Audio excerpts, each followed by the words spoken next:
Hi, this is Joseph Arthur. Thanks for checking out Come to Where I'm From. Please support us on Patreon, patreon.com/come to where I'm from. We are an independent podcast, and any contributions you can make are greatly appreciated.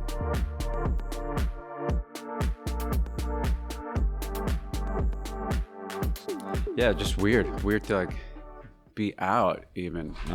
Just because kind of for the last, I don't know, 10 years or so, just been working, just trying to getting out of the that whole label business and just getting into recording as much as possible. So just being independent. Yeah. So in that kind of trip, just unplugging from everything, for like a decade. For a whole decade? For the most part, I jumped out here and there to do a couple. Did you like raise family, or what did you do for the last decade? We've just been recording. My kids are a bit older already. Right. How old are they? My son is 28.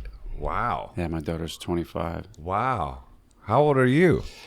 I'm 47. Really? Yeah. Damn, yeah. So you had them young, huh? Yeah. Got right on it. That's wild. Do they still count as they're kids? They're not even age? kids anymore. They're just peers. What's he talking about? Aren't they just peers? Like, don't you just like talk to them like just they're like on the same level, right? Completely. Yeah. I mean, and they have been for a long time. Right. So yeah, like the last 10 years, and that my son was already 18, which is where I was at when he was born. So, but he's always been good to talk to from the time he was younger. He's like been like a peer. He's had a even like when he was like properly a kid. Yeah, he was like a little peer kind of thing. Yeah, honest and nice. It's good. He's, like completely tell you what's up and something's terrible or tell you the truth. Yeah. What's his name? He's Jimmy as well. Oh, Jimmy? Yeah, he's Jimmy the Fourth. And what's your daughter's name? Zoe. Zoe, those are nice names. Yeah, and she's great too. She's so she's 25. She graduated from Stevens in Hoboken. Is that where you live, Hoboken? No, I live by Teaneck area, Teaneck, Paramus, New Jersey. Oh, okay. It's just it's right out of the city. And that's where you grew up too, Suburbs. Jersey, right? Yeah. Every time you say my kids and then you say 25, I just can't wrap my head around that. Yeah, and having a 10-year-old. And my son is a doctor. That's just wild, bro. Wasn't Does it expecting get that any better? because I was listening to some stuff on like interviews with you, and you talk about kids, and I'm like, oh, I want to ask him about what it's like being a dad. Just thinking, oh, you probably just had kids like a few years ago, and it's a new thing. And it's like, no, it's like you just did the whole thing that way. Yeah, that's cool. And are you and it's two different moms? Yeah, I'll say the uncomfortable part.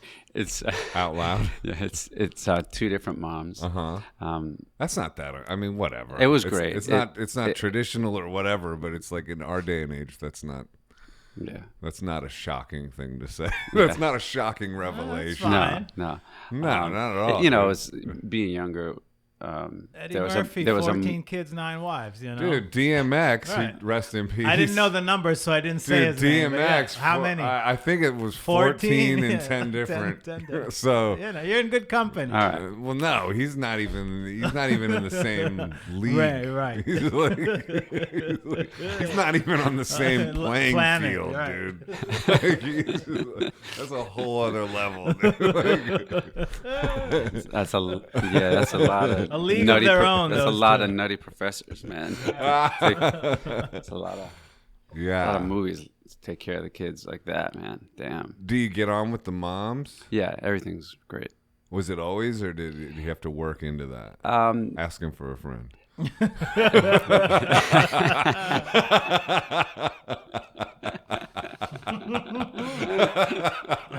He's asking for me. I'm the friend. Not.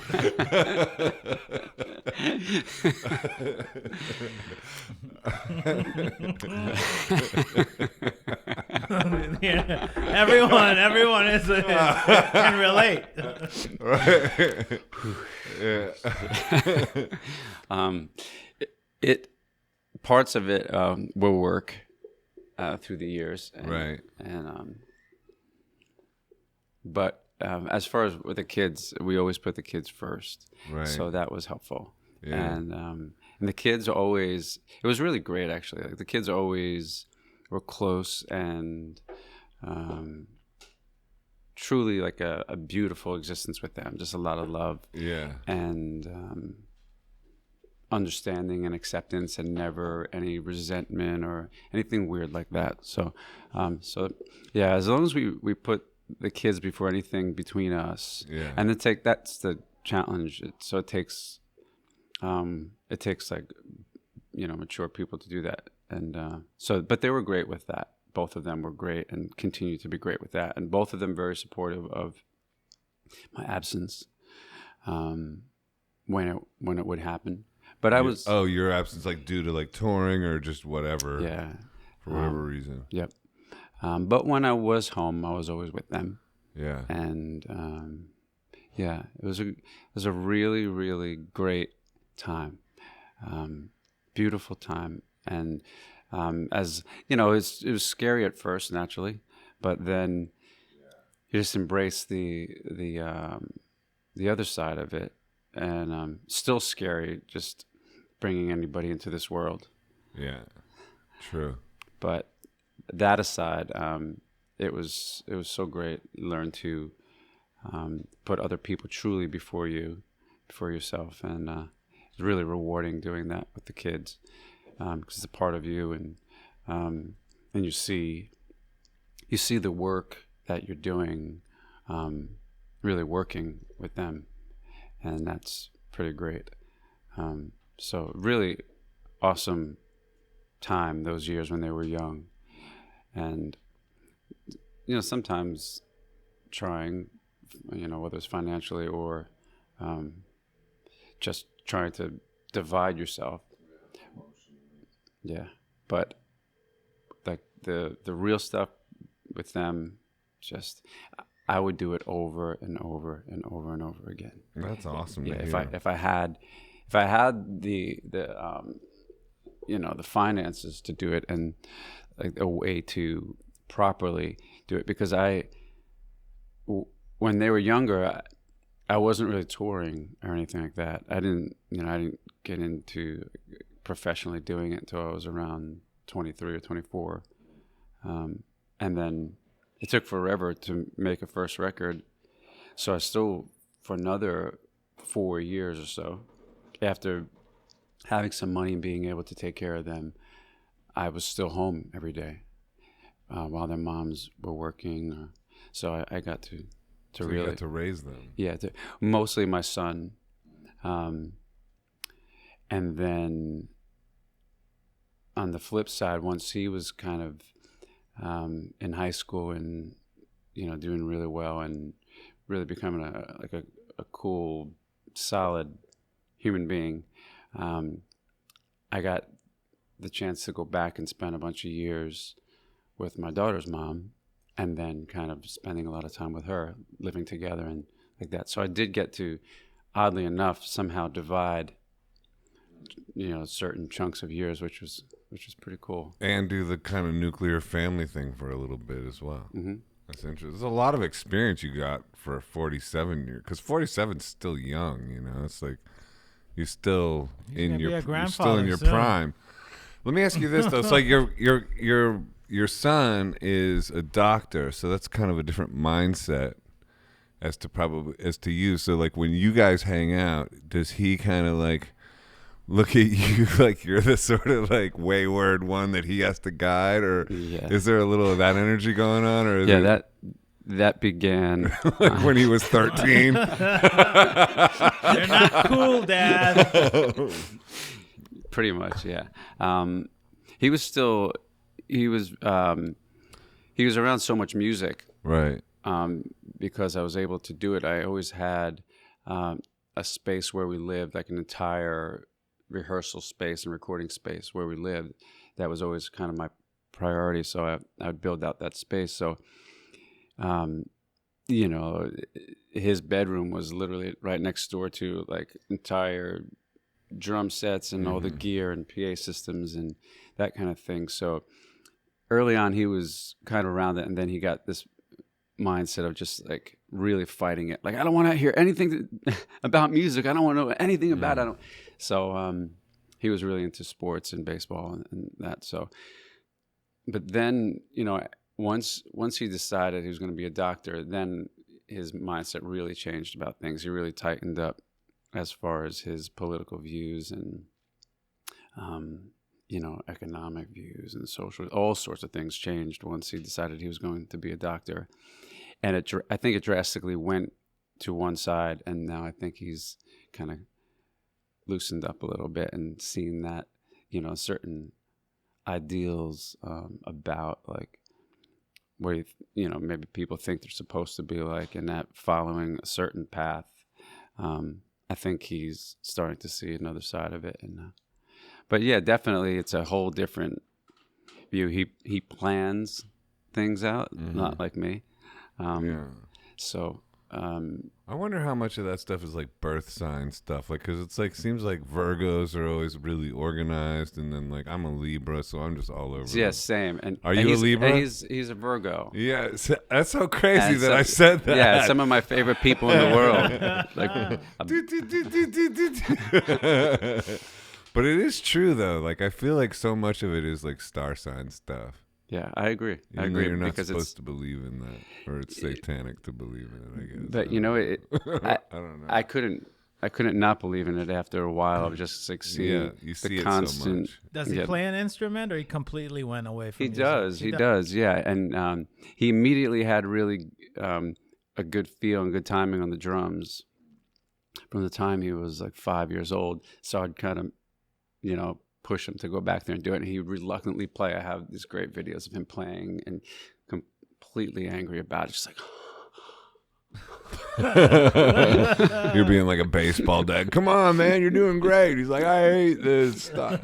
I just got this foot drum, this Francis foot, or no, it's called Farmer foot drum. You know this thing? Dude, it's insane, man. It's a kick. This one has like 7 pedals. And it's like, oh, thank you so much. Do you want a coffee or something? You know, I just had espresso, and coffee would be great. Thank you. If it's not too much trouble. Yeah, this is like a kick drum, a snare, and a hi-hat. And I'm like just relearning. I feel like it's like when I first started messing around with looping and stuff. Like I'm like, oh my God, there's a whole new way of doing this. Let me ask you this. How often, like, because you've been doing this a long time, you know, like pretty much similar to me, I think. 92. Yeah. Oh, even maybe a little longer, years, I guess. yeah. So, do you get those phases where you're just like, it's all completely new again and you get a complete new inspiration to go forward? Yeah. Yeah. That's happened with a bunch of things. Looping was one of them, you know, years ago. And, but yeah, always looking for that. So I used to buy a lot of guitars for that reason, just because every new guitar seemed like it wrote a new song. Yeah, at least like 10 songs come out of every guitar. At least. That's minimal. But you're saying, so that kind of opened up another wave of being excited again. It's interesting that equipment can do that too. Like that, like, you know, you can go to the music store and get something, and like a pedal or something, and you know, like it can, you know, it has the potential of like, I mean, like you know, My Bloody Valentine. I asked Kevin Shields, the main guy, about how he got that sound and like what was his inspiration. He goes, "Man, I got this guitar with this crazy tremolo bar, and I just wanted to bend everything and then I was like, yeah, everything is bending all the time in that stuff. It's all bendy." So anyway, and I heard you talk about the Four Tops and Olivia Newton-John, and I love the Four Tops. And when you talked about Olivia Newton-John, I was like, yeah, I like Olivia Newton-John too. How'd you get started in music?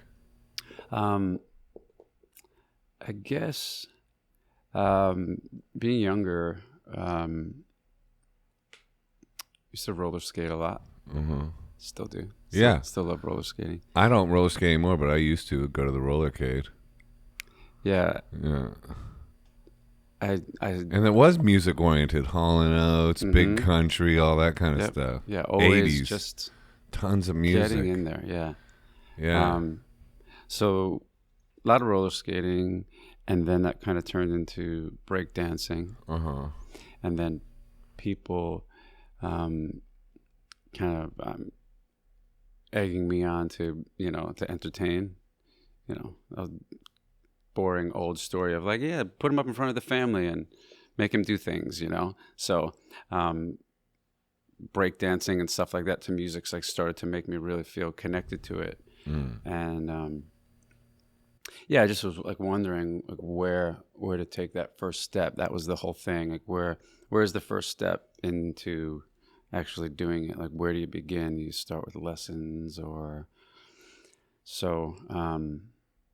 I guess my sister's ex-husband, he was around the house and he was playing guitar, and he was actually a really good player, but something about hearing him sing his own songs, like putting his thoughts into the song and seeing it come to life kind of got me right away. So, when I was like 13. Yeah, that's huge when you're that age. When you see somebody else doing that, it's like a big deal. That was everything right there. Like, so I can just like channel what I'm feeling and everything into that. That's pretty cool. Yeah. So that's been the main thing. I had brief moments, and I still do, of like getting excited about crazy kinds of playing and all that. But it's always just been mostly about just cutting like into that nerve, like where's that at, exposing that uncomfortable thing, and what I'm feeling to, somehow form a connection with somebody else that hopefully is feeling that, or often. Thank you very much. This should be interesting. What, the coffee? Well, I just had espresso, which is great. I drink a lot of coffee. Yeah, me too. It's really good. It's not bad for you, apparently. It's okay.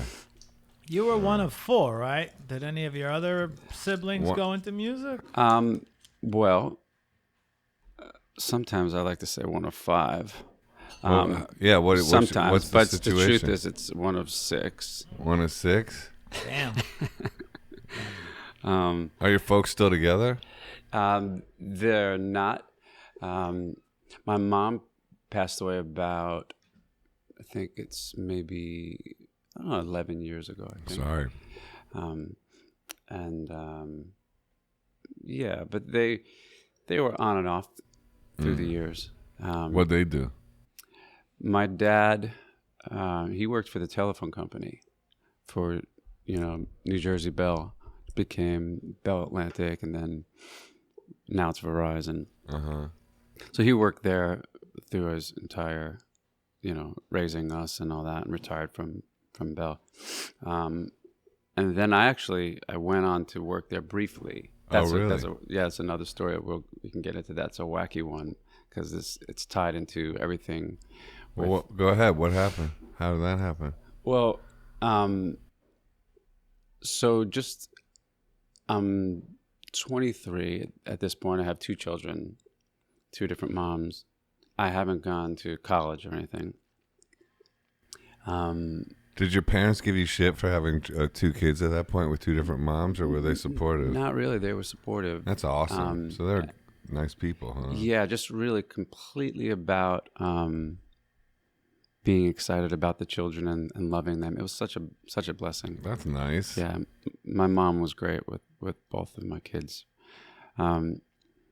So they weren't necessarily giving me any pressure about the kids or anything like that, but it was starting to heat up. Like, what are you doing? Like, what's going on? So I worked at a flower place in Jersey delivering that my my friend is a guitar player from the Cycle Sluts.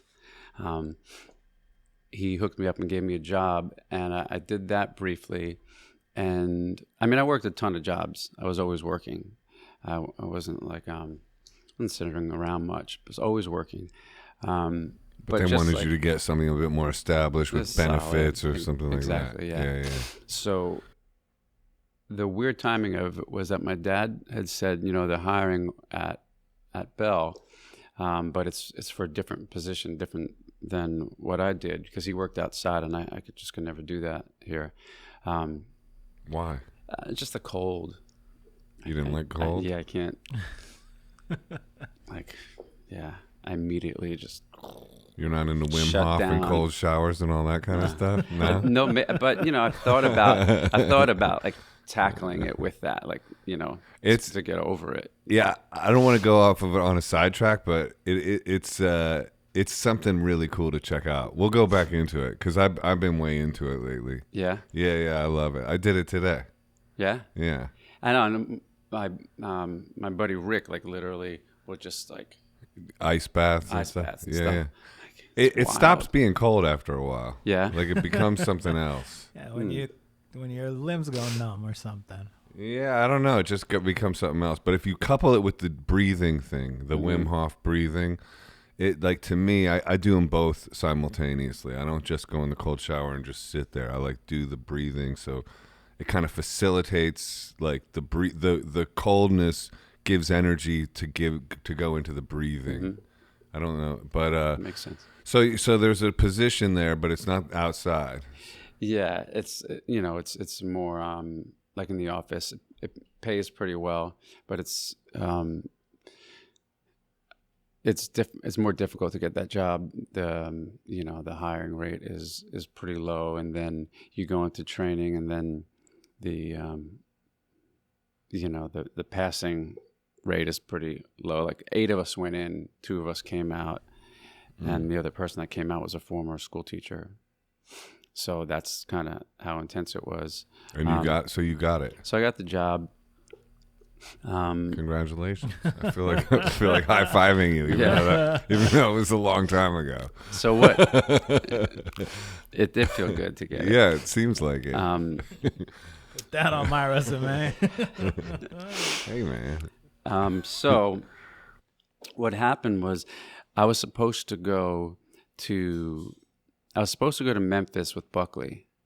Jeff Buckley? Yeah. Oh, wow. He was going down. Is this when he passed away? Like, yeah, that's why it's a whole thing. Oh. And the real story, wow. Were you friends? It gets twisted around, and there's like all these different. I don't even like bringing it up much because people. Because you don't like the Jeff. I actually wasn't going to bring up Jeff Buckley because I sensed it. I was listening to a different interview. Somebody brought up Jeff Buckley, and I could just tell. I was like, okay, he's sick of that. And I get that, too, because I get Peter Gabriel, even though I don't really care either. Like, whatever.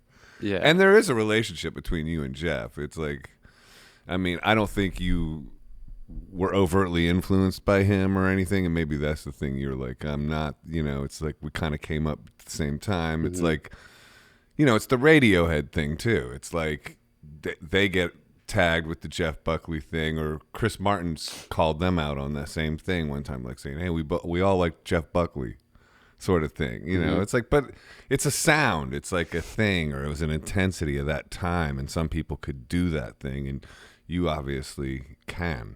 Yeah, I think there were just a few of us that were probably influenced by the same things as well. Right, Zeppelin and all that. Yeah. I heard you say that. It's like, that's true. Zeppelin, Freddie, the soul stuff. Yeah, and it's also okay to be influenced by your peers. I mean, that's also okay. It's okay if you get some influence, as long as you're not like doing like a I'm trying to be you type of thing. Yeah, and that's like where it got weird, because that was so far from the truth. I tried to avoid it everywhere I could, because the truth is way, way more interesting than what everybody wanted to make up, and that's part of why I get annoyed by it, because they say, so you were, we hear you were Jeff's Roadie, his guitar tech. And I'm like, no.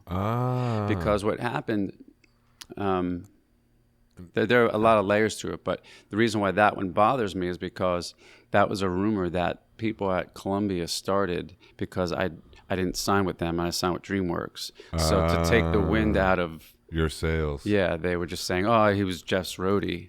Oh, that's messed up. Yeah, and they're powerful people. They were all the top people at Columbia. Imagine powerful people lying about an agenda. Can't imagine it. When else is that sort of thing happening? So what were you to Jeff? For those of us that don't know, you were just buddies. Well, here's what happened. So yeah, we're going to Memphis with Jeff. What's a friend of mine asked me. He said, "Do you know Gene Bowen?" And I said, "No." I know Gene Bowen. What is it called? Road Recovery. Road Recovery. Yeah. That's how I know him. Yeah. And he was Jeff's guy. Yeah. Right. And my manager. Oh, okay. And so that's shout out Gene. How's he doing? He's doing well. Okay, shout out Gene. He's doing well. We're still friends with Gene then. Yeah, Gene Bowen, okay. Jack Bookbinder. Yeah, So a friend of mine asked me if I knew him, and I said no. And he said, "Oh, Gene would really love you because at that time in my life, I didn't drink or do drugs or anything, and I was really a reliable, hardworking person."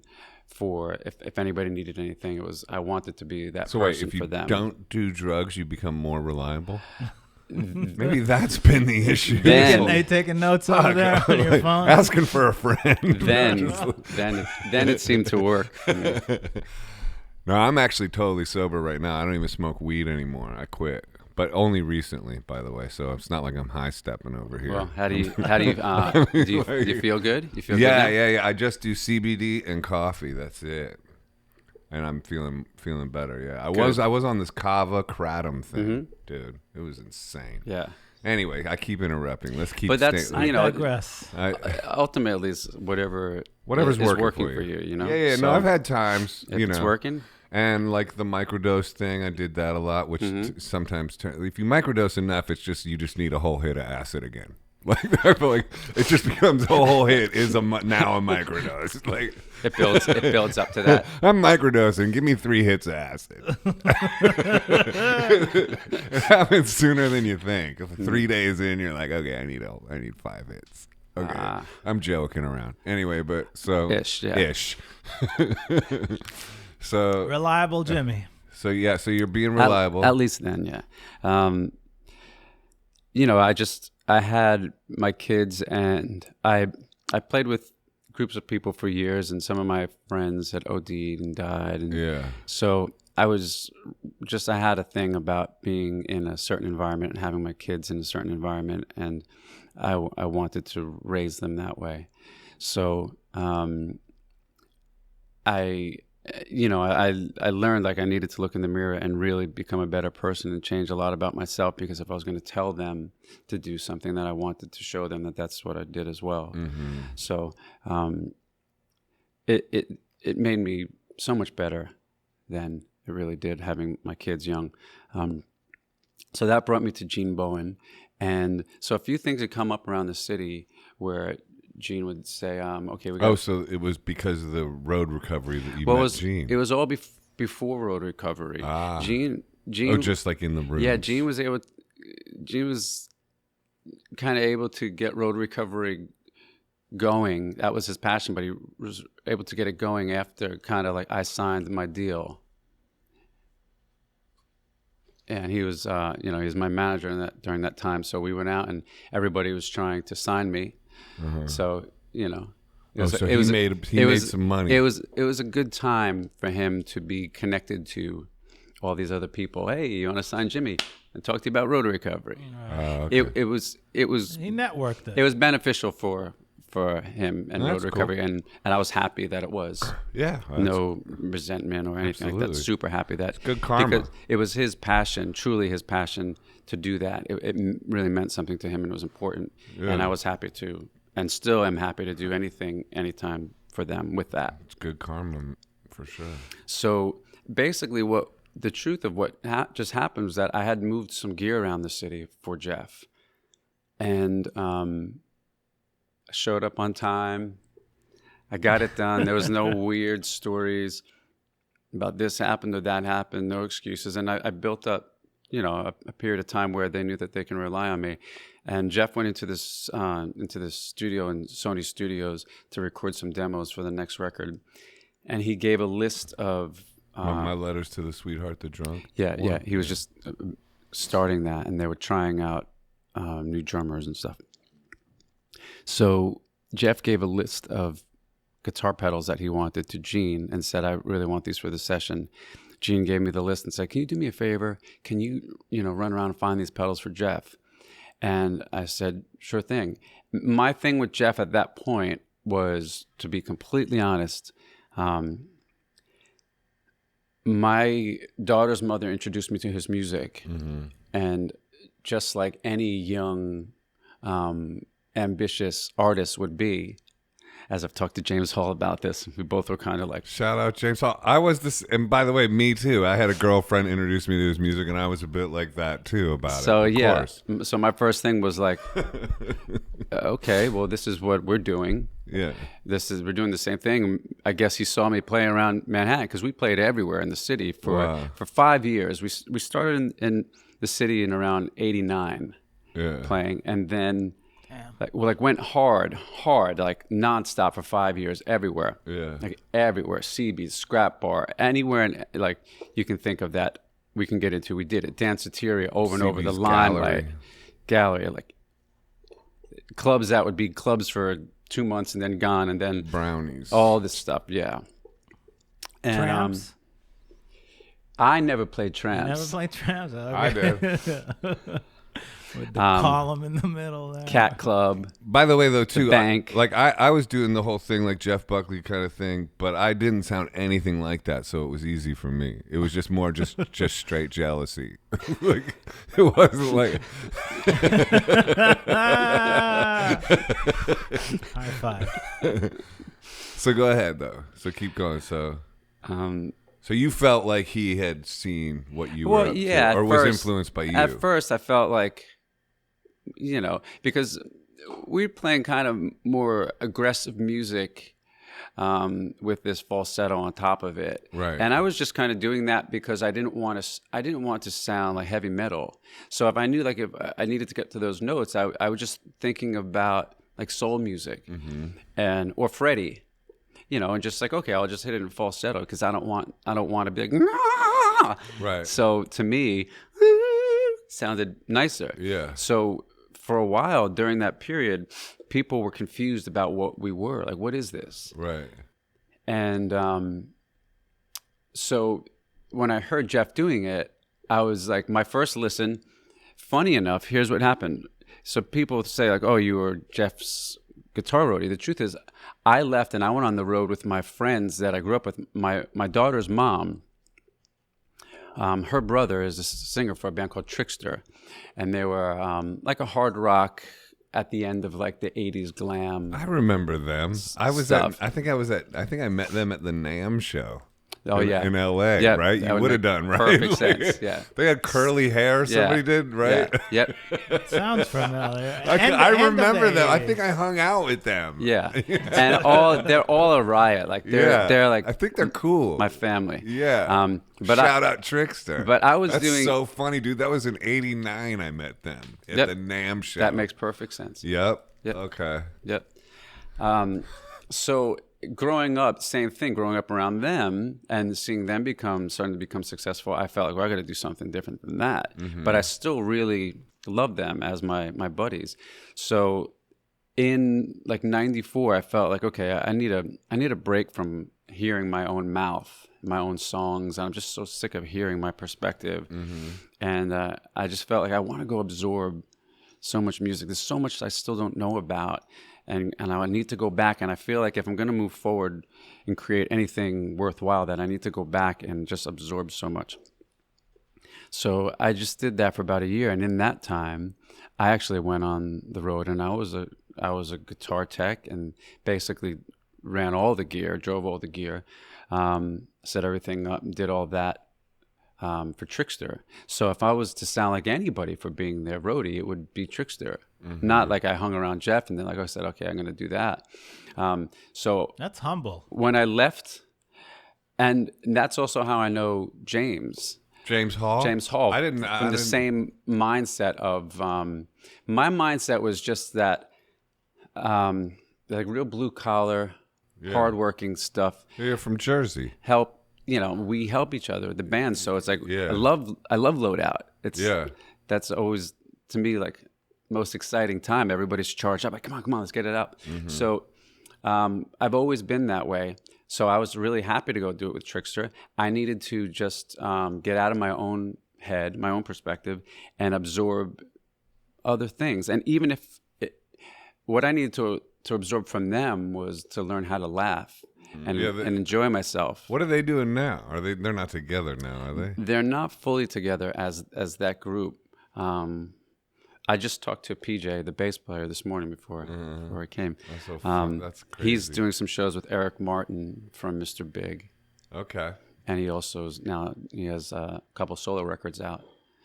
That's the bass player, so he's singing and he's got some stuff out. And the guitar player, he's done a bunch of things, jumped around. He plays with Def Leppard here and there, like I think Vivian Campbell. I know Vivian Campbell. I did a guitar tech with Vivian Campbell when I was in high school still, because I was like a flashy bass player. That's how I started.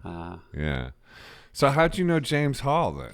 So basically, just having this kind of attitude about like, yeah, I'll get it done, I'll help. That's just what I did for Jeff. I just helped out, right? Uh-huh. And one night, like getting to meet Jeff, and we were talking, it was the Sony Studios thing. Those pedals, I couldn't find all of them in New York City. Like that list of pedals that Jeff wanted for that session. Which ones they wanted? Yeah, it was a whammy. It was a whammy. It was a whammy, and I can't remember if it was specifically a whammy, not a whammy 2, or a whammy 2, not a whammy. I don't remember. Right. It could have been a whammy 2, but the original whammy is the one that's like the Tom Morello whammy, right?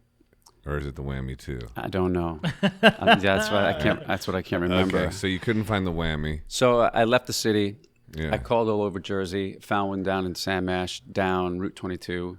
Wow. Raced down, got it. It was like after the rush hour and all that stuff. I get back into the city. I bring it into the studio for Jeff. I said, I got the pedal. I'm sorry. I hope it's not too late. And he was in the session. He came out. He was drinking some wine, and he just kind of stood there looking at me like, what's with you? Like he couldn't believe that I ran all over to get that pedal for him. And that right then and there began my relationship with him. But I was standoffish at first about his music because, like I said, but on that trip with Trickster, I just listened over and over. And by the time we got from Jersey to California doing shows, by the time we got to Los Angeles, I remember going, oh my God, this is so good. Yeah. Holy cow, this is so good. Right. So my thought about that was, I'm so happy that he's doing it. He's better than I am. Right. So anything that I can do to help him, I want to do. Wow. So that became my goal. And so that didn't really end up happening because his manager, this guy Dave Lurie, found out that I also sang. Uh-huh. And because didn't want you I didn't tell them or anything. And then he heard me sing. He came to hear me play, and he said, "You got to be fucking kidding me!" Right. And he said, "We're taking you on right away. We're managing you." Right. He had this immediately. Like I did a show at the Continental, and he brought somebody down from Sony, from Epic, and she said she'll give you a deal like tomorrow. Right. And so that's huge, man. So then basically what happened was Jeff was going down to Memphis. He wanted me to go with them just because he liked having me around. And at that point, how much time had you spent with Jeff? Not a lot. Not a lot. This was kind of still a newfangled relationship. Yeah, not a lot at all. An evolving thing. Yeah. But interesting. But there definitely was like we hit it off. So, his last show. But there's also like this, like obviously, like you're kind of like looking into each other, like almost looking at some sort of weird cosmic mirror in a way. Yeah. Sort of thing. Yeah, because he took then like a liking to me where he would just, the last time I saw him, it was the night before he left for Memphis, and he did a show at Arlene's Grocery. It was like February 8th or something. That's crazy. And it must have been, I mean, because he was already huge. It was empty. When he played Arlene's Grocery? Yeah. That's what I always go back to. Because nobody knew? Just because, he was so low key about so much, and he just kind of loved that shit to just go in and play a show. And but it was cold out, and I remember he came in. That's crazy. And I was just like, I had my back looking at the stage, and he came in behind me and came up and grabbed me and put his arms around me, and that's the last time I saw him. But that was kind of my just connection with him early on. That's how we hit it off. So the story goes like this. I was supposed to go to Memphis with him that Monday, drive the stuff down and go down with Gene. I couldn't go, so I sent my best friend instead, my son's godfather. They went down to Memphis, and he's very much like me, my buddy. So same thing, wanted to please Jeff. Jeff wants his pedal, and Gene is more like, he's had the job for a bit of time. He has a certain relationship with Jeff, and he's like, whatever. Like, he'll get whatever they have. And my buddy Race was like, no, this is what he asked for. And so I think there was this thing where Gene was kind of annoyed with my buddy Race. I didn't go because Verizon called me and said, we want you to start Monday. That was the clinch. So I was supposed to go to Memphis. Now I finally get this job offer, and they want me to start on this day. So this is February. It was a good job. 97. It was a good job. So we decide as a team. February 9th, 97 was the show at Arlene's, by the way. Yeah. Wow. The whole show's available on YouTube audio. Wow. For anyone who wants to listen to that show. I'm going to listen to it. That's crazy. It's the night he debuted his drummer, Parker Kindred. Yeah. So just the timing was bad. And I'm like, oh, man. I really want to go to Memphis with him. I got to start this job. They said they wouldn't hold my position for me. So we agree as a team, it's best, let Jeff go. He'll be okay. It's time for you to start your career. Focus on rehearsing the band, get songs together. You got the benefits for your children.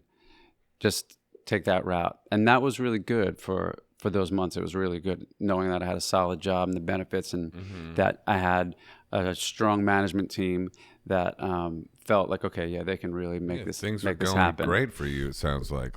Great job, but also this budding music thing with huge deals popping up. And the guilt went away of like feeling like I'm not providing. Oh, of course, it should have done for my kids at that point. Yeah, for sure. And how old were you right then? Early 20s? I was 23. And Jeff was what, like 26, 27? Jeff, I think, was like, probably maybe 30. 30, yeah. At that point. He was like an older brother then, probably at that point. Yeah. And when did he pass away? So it would, a few months later, this is exactly what happened and why it's so intense. Gene's going back down. I've been at the job for 4 months, and I need 6 months to get any time off. I get 2 weeks off in July.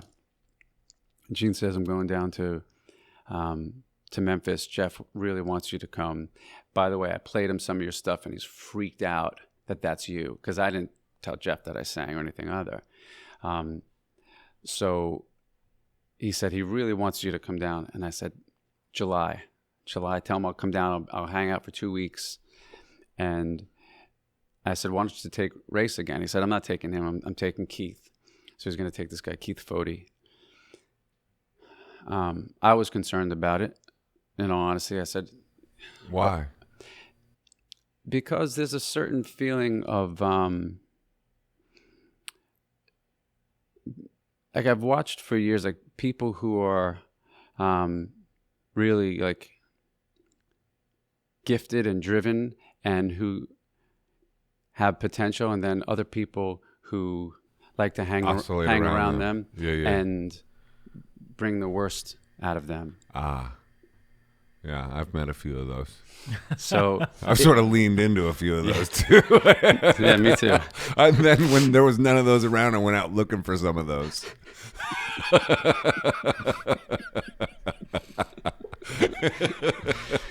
same.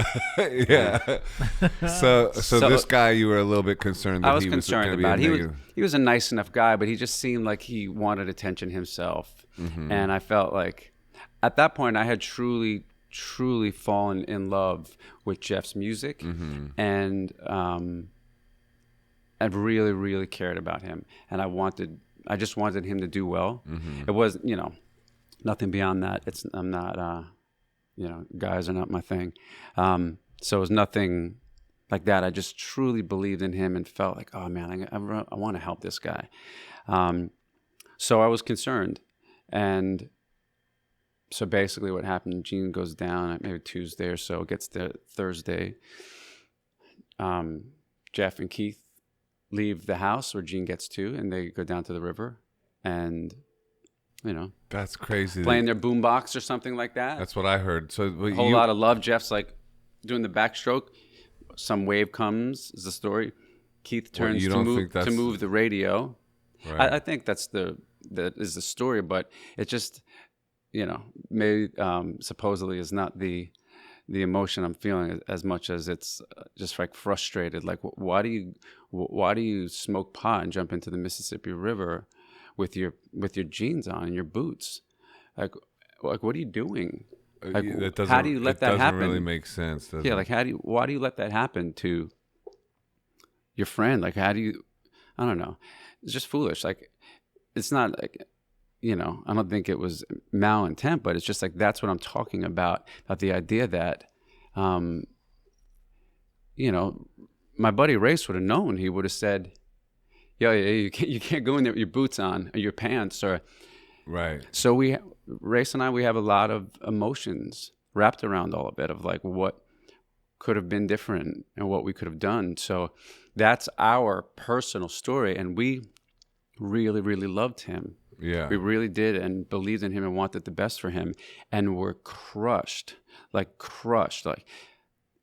it destroyed us when he died. Destroyed a lot of people, even those like us that didn't know him. I don't even know if I ever met him. So, and the thought, thinking that we could have changed that somehow, weighed heavy on us. So, the flip side of it was that this is Thursday night. He disappears. Friday morning, I get a page. I'll show you the time that it was on my pager.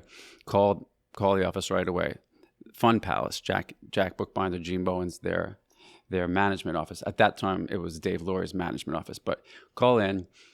Jack talks to me. Jeff has disappeared. It's kind of happened before, so we don't want to be alarmed. Wait, but I gotta pause though right there, because what do you mean he disappeared? If somebody saw him go into the Mississippi River with boots on, I mean, like, yeah, maybe Jeff didn't know there's crazy undertows there, but that's not uncommon knowledge. Most everybody knows there's crazy undertows. Like, a lot of people know that. Yeah. So like, and like, you know what I mean? So it's like, I think he was being cautious with his language to me. I see. Okay. That makes sense. So that You didn't freak out. Yeah. It wasn't immediately announced in the media that he had drowned, or it took a few days for that to come out? To fully, to fully accept it, it wouldn't be until the following Wednesday When they found his body. when they found his body. I came into the city to meet with his mom. She came into my daughter's mom picked her up from the airport, drove her to. My daughter's mom drove Jeff to the airport to take him to Memphis. Yeah. I was kind of trying to hook them up. Oh, really? She loved him, and so to me, I was just like, I love him too, and maybe you guys will hit it off. Right. That was my mindset. Right. She might not have liked that, but that was my mindset. Right. So she goes and picks up Jeff's mom from the airport, brings her to her hotel in the city. Something like she left a jacket or something. I met Jeff's mom actually back when in L.A. when I was doing another kind of a drug situation, because she used to do something for MAPS, Musicians Assistance Program. Yeah. In L.A., I needed help out there at one point. Back in the 90s. Those were some rough years. So I ended up hanging out with Jeff's mom. This is after he passed. How was that? Interesting. Yeah. Yeah. That's what I have to say about it. Yeah.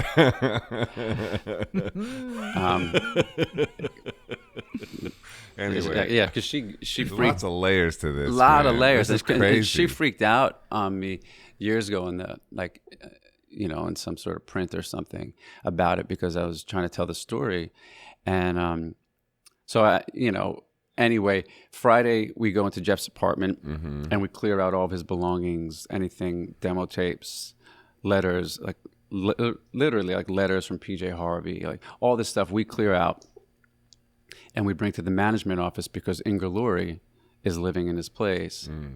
And at that time, she was going through, some struggles with some things. And we just wanted to be certain that we wouldn't run into any trouble if she found out that he was gone. Like, who knows? She's living in his apartment. Yeah, all of his belongings and personal things are crazy, there. yeah. We don't want anything being sold, so we just go and we get everything. We get it all. And we go to management. This is Friday. We go through that weekend. I remember all of it. It was so intense. That's Friday. U2 was playing at the Giant Stadium through that whole weekend, and it was Saturday night. I went to see U2. I brought my parents. And we're sitting there, and Bono sent the song out to Jeff, and right then and there was like when it really hit me that like, oh, this is real. So I got up, I left the show because I couldn't be there. Monday morning, I walked in and I quit my job. Wow. Tuesday night, I played Arlene's Grocery. I walk off stage and David Kahn comes up to me and says, "My name is David Kahn. I work for Warner Brothers, and I want to make a record with you."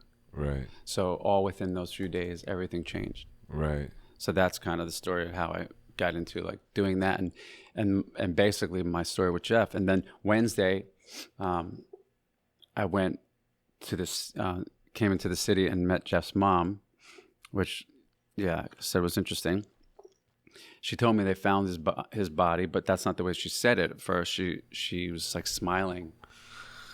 Dude, you're giving me goosebumps, man. It's just like, and she was like in this dude, like this like glaze, like smiling. Dude, this is like too much. I get like, it's crazy, dude. I don't know, like, I'm with my daughter's mom, Stacy, and I, and again, we both really love Jeff, and just says they found Jeff, and we look at each other and we're like, where was he? And she said his body floated up to Beale Street. And so we really lost it, and but she was like in a weird glaze, like I said. And so she had said some words to me, like teach music to your children and blah blah blah. It was like, some general stuff where she was trying to be, maybe strong for us, or just trying herself to be the artist. Who knows? I don't know, whatever she thought.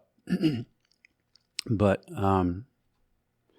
so that was pretty much it. And then a bidding war started for me, and it has been an interesting ride since because of that. So when the Jeff thing comes up, it's like, there are a lot of layers to it. It's not as simple as that I was like his guitar roadie, or that you're influenced by him. Yeah, and so and that's a long story to get into. Yeah, and it's not like you can just hear him do what he does and say, okay, I'm going to do that. Right. He was like the best. He's magical. Yeah. So it's like that's not something you either. I've been doing that as I was for years as well. Yeah. To be able to just days later get a record deal or start the bidding war. Right.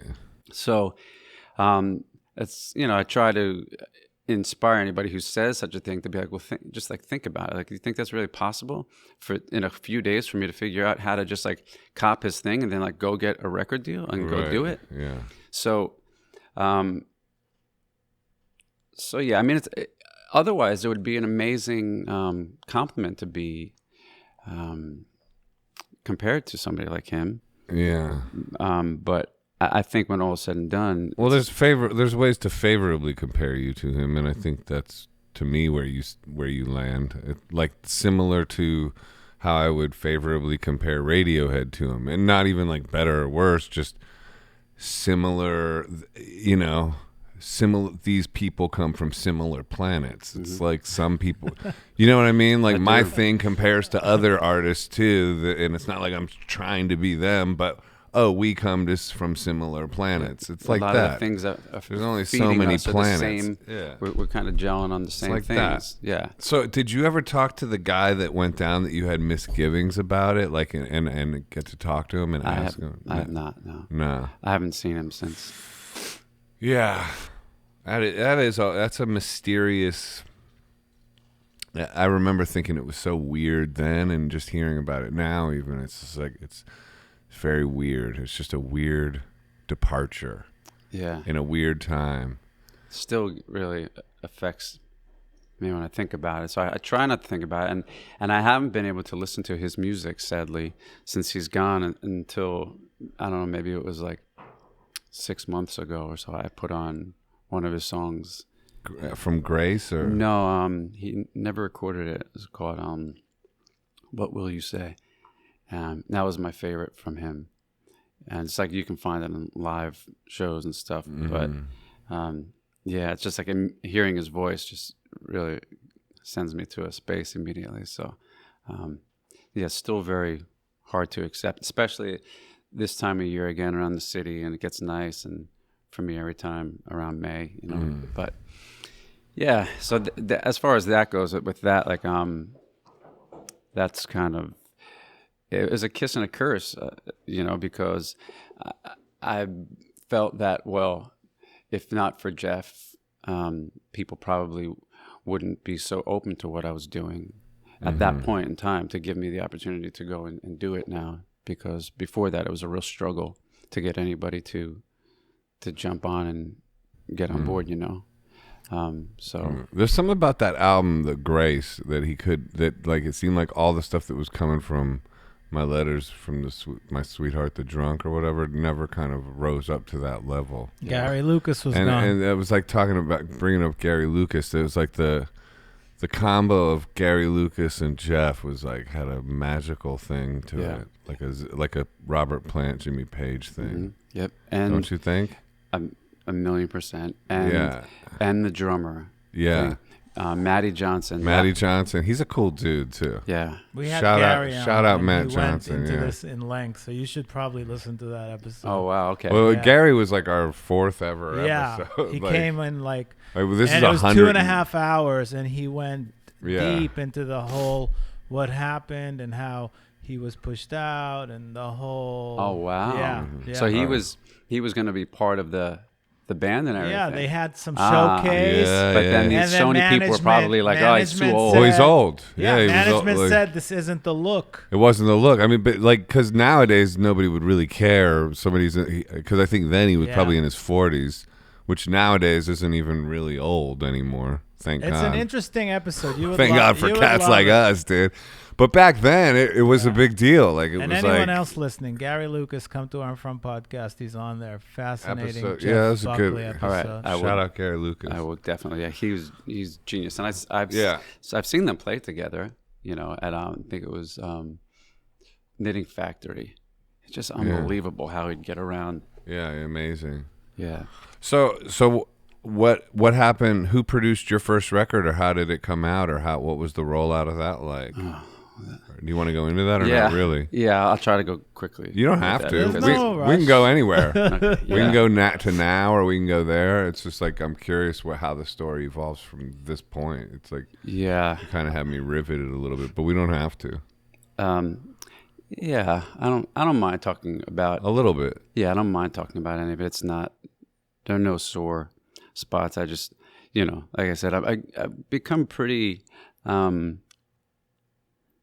reserved and shy about talking so much about myself and the experience. And part of the last 10 years and pulling back has again brought me back to, and you know, and then just like the last bunch of years, and like with the energy and everything going on, the insane narcissism all around, it's just really made me a little sensitive about talking too much about myself, but I'm more than Well, there's healthy happy to. narcissism, and there's narcissism that's going towards causing other people suffering.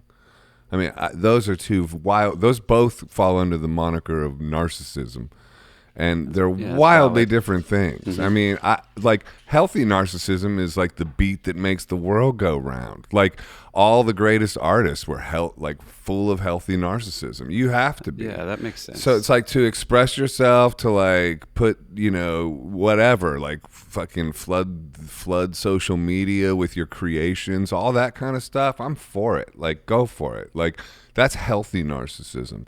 Trying to fuck with other people, trying to like get a rise out of other people and then gaslight and pretend like you didn't, and then watch other people like snap and lose their mind and then blame shift and all. That's also narcissism. And that's like of Satan. Those are, one's of God to me, and the other one is of Satan. Like, they're just that different, but they both are under the name narcissism.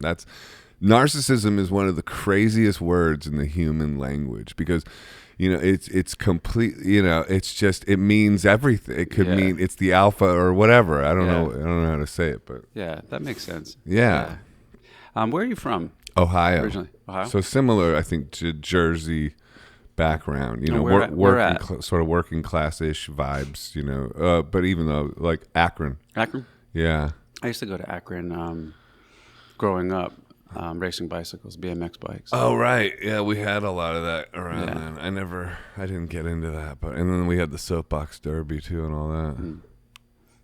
Yeah, Puck. Yeah. Puck in the soapbox derby. Yeah. Well, when you pulled away, like, for 10 years, what did you get into then? What did you do with your time? We had just finished a record. It took a bunch of years. It was like another 5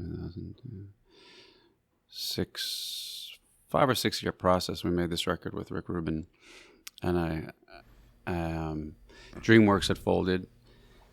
I went to Geffen, and then... And what number record is this? The third. So this is the third. So you put out... the first two were catastrophe to me as well. Okay. And the third one was as well? Not necessarily. What was it like working with Rick Rubin? It was awesome. Yeah, it was really great. And interesting. What did you learn from him? I would make records solely with him for the rest of my life. Really? Still. Yeah, I love him. I love him dearly. Yeah. Why? He's been a good friend to me and a good man in my life. That's good to hear. I like hearing good stories. Yeah. Why would you want to work with him? What does he bring? He believes in me to bring the best out of me. T-Bone Burnett, I worked with him. He was exactly the same thing. It was like an inside job producer. Completely. It's not like, hey, let me throw this tambourine on the chorus. It's not like it's that. It's a whole other thing. That's what you send. It's like, let me put a tambourine on your soul is what it's more like. You know what I mean? Completely. 1,000,000%. That's it. And it's hard to explain that, but it really is. It's but like that's the thing. So some people are psychological. Like I never worked with Rick, but I would figure that's because people will be like, oh, he never shows up or this or that, and it's like, and then they focus on that, and they miss the whole thing. It's like, nobody gets lucky that many times. By doing you can get lucky once, maybe twice, maybe 3 times. That's about it, man. Yeah. When somebody keeps getting lucky over and over again, they're not getting lucky. What are some of his big productions? Rick Rubin? Yeah. For those asking for a friend. Red Hot Chili Peppers? Okay. Yeah, Red Hot Chili Peppers. Like, he really... Which one? Blood, Sugar, Sex, Magic? Yeah, he really changed their whole thing and him. made them more, I think, song-oriented. And Well, James Blake more recently, right? Didn't he do something with him? I don't know. Oh, maybe he was just on his podcast. I don't know. Google it. Rick Rubin's done a lot, but so you worked with. So it was like a 3-year thing. Rick's whole story is just insane. Starting from being in the Beastie Boys, being responsible for a lot of that stuff with them early on, and then LL Cool J too. LL, right? and then bringing Run DMC and Aerosmith together for Walk This Way. That right. was Tom Petty, Wildflowers. We had Daryl on here. I think he talked about working. We had Love DMC. Love Daryl. Right? Yeah, he's amazing. So sweet. We did a show together one time. Like I sang with him and stuff. It was good. So you went but in the last 10 years, that's part of something I did with Daryl. Oh, wow. Just Beastie Boys, LL Cool J, Run DMC, Slayer, Johnny Danzig, Cash. Chili Peppers, Johnny Cash. Tom Petty, Johnny Cash, System of a Down, the Everett Brothers. And so you went out to L.A. and worked with him there? We did, yeah. And you were there for 3 years? We were there for 9 months, Mm-hmm. and then worked on it again for another year back home. We did pre-production on it for about a year before it. Did he want to work with you guys, or the label put him on it? Rick was, during that signing thing going on, like the bidding war, Rick was trying to sign me to Columbia at that time. So he personally American had interest Columbia. in you. Yeah. Yeah. And then when I didn't sign with him, not because of him, it was I didn't want to be at Columbia because that's where Jeff was. And it was too close to home for me. So I said, I don't want to go to Columbia and potentially deal with them handling me like they would handle him. I didn't want any of those connections. So it was difficult for me to not sign with Rick because that's really where I wanted to be. I always wanted to be on Columbia just because of like, no, I'm just telling you, because of like Bob Dylan, Bruce Springsteen. Yeah. Like it was like such a huge. And that was like being there. It was really tough because you kind of look around and you feel like, oh, this is the place to be. Yeah. And Tommy Mottola and Donnie Ienner, Michelle Anthony, like they could sell records. I love Michelle Anthony. Like I really, really like felt something for her. Mm-hmm. Just something about her early on for me. I really felt something, and I wanted to be there with them, but I was concerned about the connection with Jeff. So I said, let me just do something different. But Rick hung in there. So I did 2 records for DreamWorks, and Rick was still there waiting, saying, To grab you. we're going to do this. And so when the time was right, he got in, he got me out of all my deals and brought me. And then at that point. And he signed you? Yeah. To what? To American. Wow. But it was American Columbia because he was putting everything through Columbia. So you were on Columbia anyway. And at this point, though, he was running Sony. Right. So I thought like, oh, this is going to be awesome. Rick's Seems running like a home Rick's run. running Sony. It's his record. How could that go wrong? And real quick, how did the DreamWorks records do? Did they do anything, or did they just the first one did really well? Okay. Yeah, and that got us all over like radio and stuff and MTV, and that worked out. But yeah, at the first, getting to the point of doing the first one was a nightmare. But so basically, the last 10 years after we did the stuff with Rick. Well, wait, don't go through let's go on the stuff with Rick real quick. So you're 9 months with Rick, at least, and then plus. And then about a year here. And what was that record called? That was called Mercy. And how did that one do?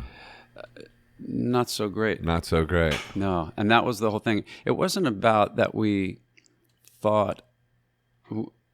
I didn't for a second have I've never ever had any sort of delusions of that we're going to make a record and I have these hits and like everything's going to change. Really? Because that's all I've ever had. I've never. I feel like you've gotten closer than me. No, I'm just kidding. Anyway, so go ahead. So keep going. I'm just fucking around. I never thought like we had hit songs ever. It's not until this record that we're about to put out that I feel like, okay, now we have some to run with in that department. But I was just trying to make music that I loved, you know, and I was, you know, like to me, the closest thing that I could compare it to that I wanted like to be connected to my work, like Lennon or like Bowie. Like that's really the connection that I wanted. I feel you. I'm the same way. So as far as like hits and all that, it was always going to be like, well, as long as we can get there on our own terms. Well, hits, like there's so many different ways to define a hit. Like to me, like say if we're going to talk about Jeff Buckley, like Grace was one giant hit, but I doubt there was like a proper hit on it. Nope. But it's still a hit. Yeah. So that kind of hit. And that's where my mindset was at. Right. On a whole, okay, computer. is massive, it's a massive huge hit. So's Kid A, for that matter. Completely. Yeah. So that's just where my mindset has always been. Yeah. Always. And for the most part, remains and will remain from here on out. I just so I didn't, when we were doing it, I didn't think that it was going to be like, oh, we have these singles that are going to do. I thought like we made a really dark record, and I felt the equity in the dark stuff. Like I felt like that's a good place for it's natural, it's honest, and that's what we're going to run with. Right. So being newly signed to Sony, Columbia, they were excited about the record. We got this immediate kind of opportunity to go tour with Manson. Wow. And this is the Rick record, right? Mm-hmm. Okay, yeah. So we take that tour. Yeah. Just because, not because we feel like it's going to work, but because I already have a little bit of a rap for being like self-destructive. Oh, you did? That I say no to everything. That was the thing. The perception can be so weird. Some can look at it and think, well, that can work for you though too. Like you say no to everything. It kind of makes you like that, attractive in a way. I guess at times. Because I have the opposite reputation. I say yes to everything. And nobody wants to hang out then. I'm a slut. No, I'm just good. Well, I'm learning how to say yes. I'm learning how to say no. Oh, well, we're like meeting. We have two ships passing in the night. Two ships passing in the night. I'm picking up what you're putting down. Anyway, so go ahead. So the Manson thing. Yeah, so like really honestly, the perception from the outside might be that I'm having everything like given to me and everything's easy and I have this big record deal and all this stuff, but I'm fighting every day. Yeah. I'm really fighting every day to maintain what I feel is like this is what's important to me, and this is integrity. And absolutely. And even just like I'll just go ahead and let people know too, just even to go through, that's your third record at that point, mm-hmm. right? I mean, like back then you have to like resell your whole thing in between every record, unless you sell like millions and billions of records, and probably even then you have to refigure it out. Like, because I went through similar things where it was just like they're excited. It's a lot. It doesn't work, and then they're kind of like. Yeah. No, you get from like going like they roll the carpet out for you all of a sudden to where you can't get phone calls returned anymore, and you're like, wait, what happened? Yeah, and it's a I weird was the energy. belle of the ball like a month ago. What's going on? Yeah, it almost becomes like without complaining or crying at all, because I'm not. No, it's a victim. It's of just it at interesting, all. But though. It almost goes into like abusive behavior from them. The way it is the way that they treat you after. It's kind of like. From totally sucking you off to basically being like, this is your fucking fault. Yeah. Like this, like well, that kind of treatment. It's a classic narc relationship where it's a love bomb and future faking, all that kind of stuff. Like, we're going to be at the Grammys together. You're going to thank me at the Grammy Awards. I love you. You're the artist I've always wanted to work with. Wait, who are you again? I'm out of the office right now. Bad connection. Click. It's like it's a lot of that. Yep. Yeah, you got to figure stuff out. Yeah. So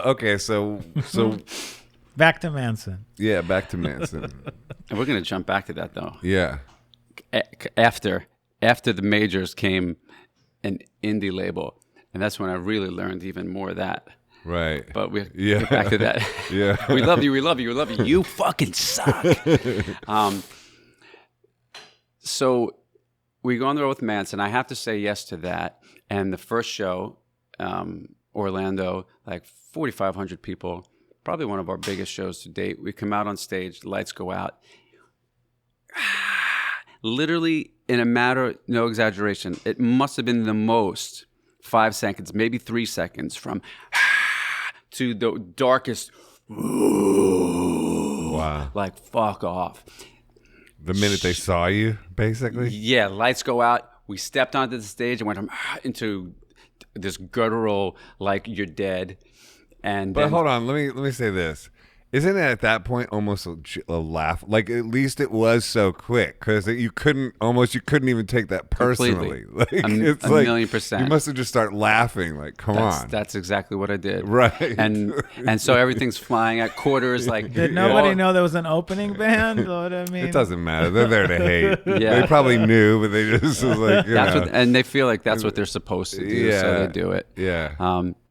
So yeah, you're right. I immediately caught on to that, and I was like, all right, that has nothing to do with us. This is the way it's going to be. And we could have stopped after the first night, but we stayed on for 40 dates for the entire tour. Was it like that the whole time? Whole time. Never got better. And did they ever accept you? Like, did you ever turn a crowd?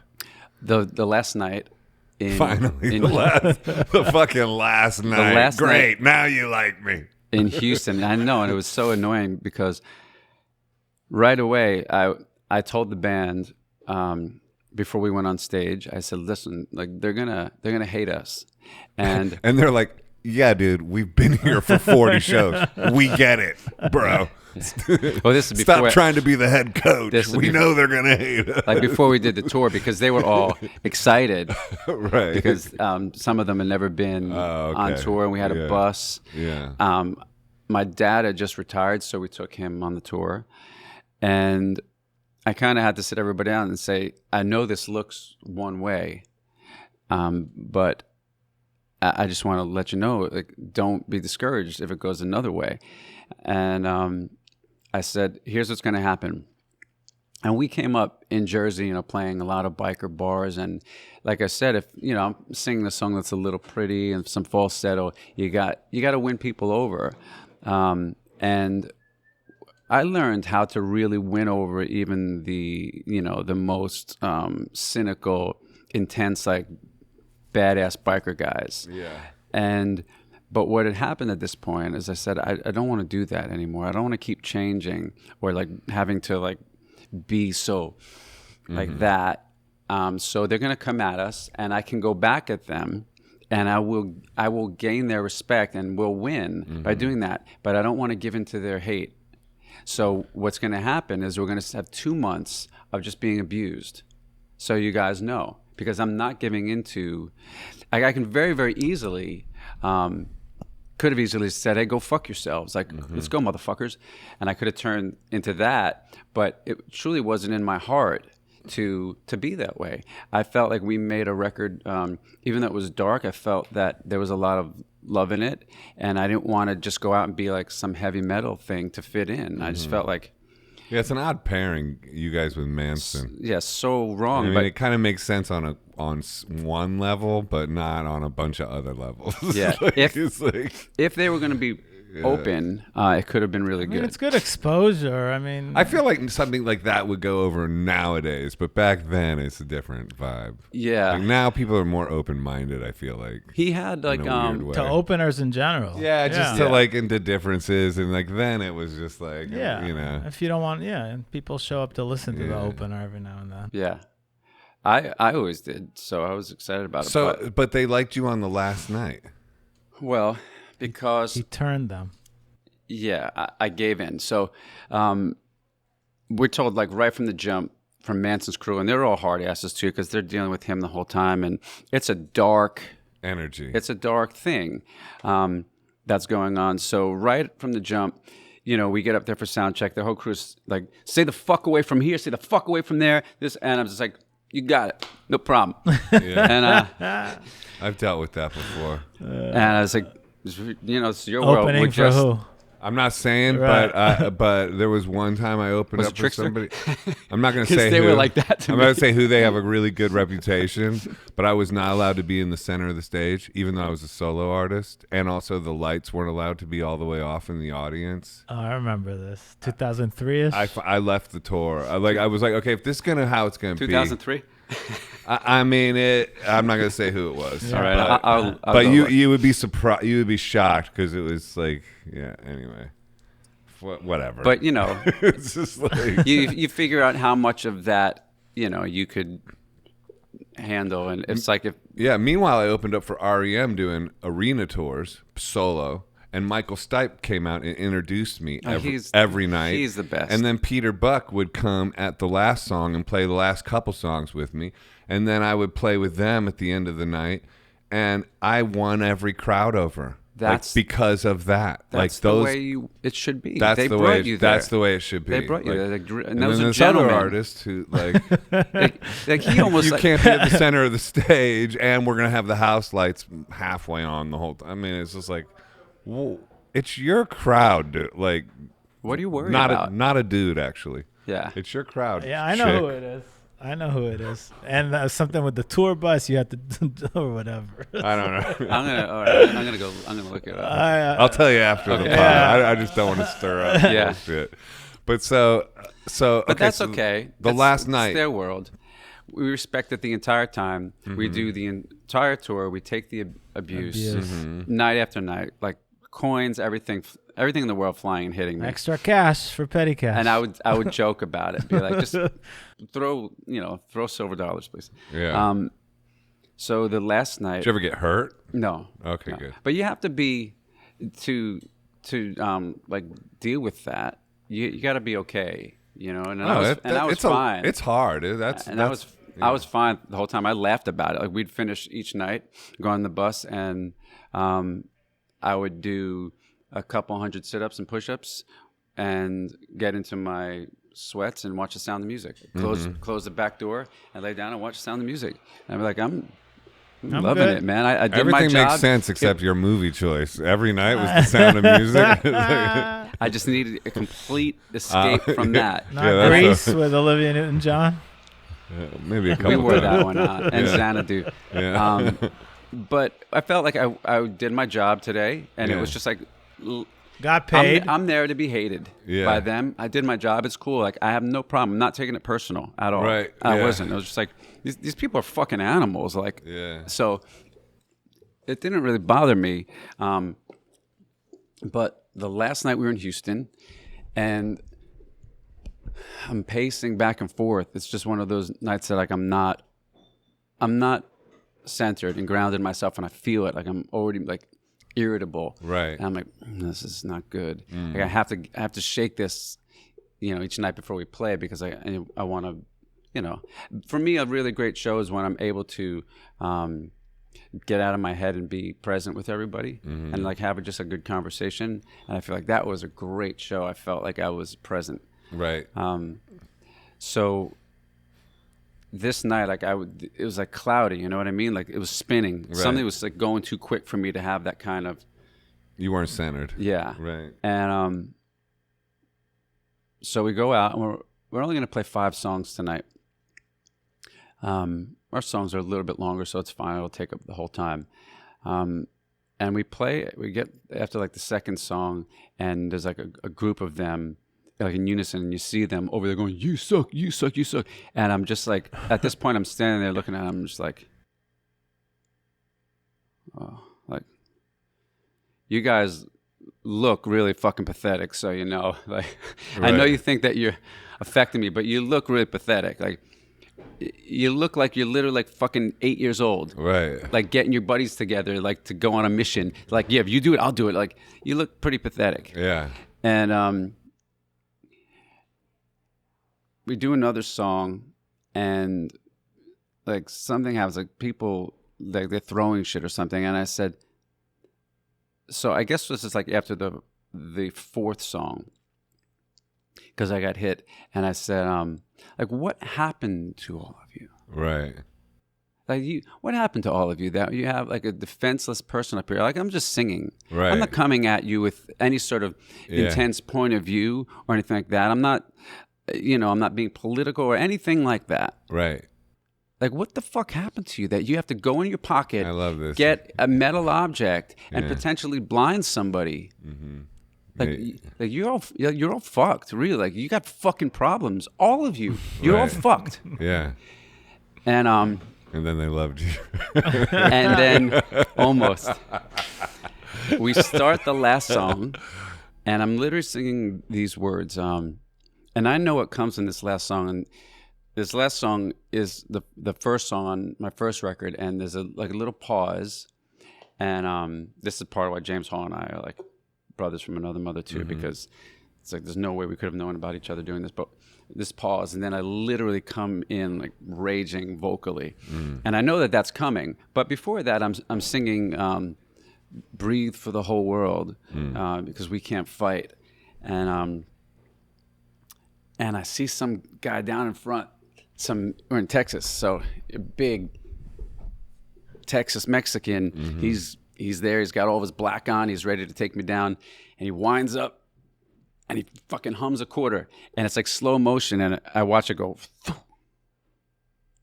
and I look up at him like that, and I take, which I regret, but I take my 70s Tele Deluxe like straight off the top of my head, and I throw it off, and I run, and there's the catwalk, and they were told to stay the fuck off the catwalk, but tonight, I'm going on the catwalk, and I run towards the catwalk, and I'm in midair, in between the stage and the space, and as I'm in midair, like about to come down, he winds up and he's going to hit me. Like he already hit me, but now he wants to hit me again. So as I'm midair, somehow somebody grabbed him by the throat in the audience, security, and yanked him to the ground and like immediately like pulled him back like 4 people and dragged him through the crowd and out of the building. I land on the gate there, and I'm fucking standing on it, just kind of looking. I'm not like being tough or anything like that, but I'm just like, come on. And they drag him out, and the whole place goes. And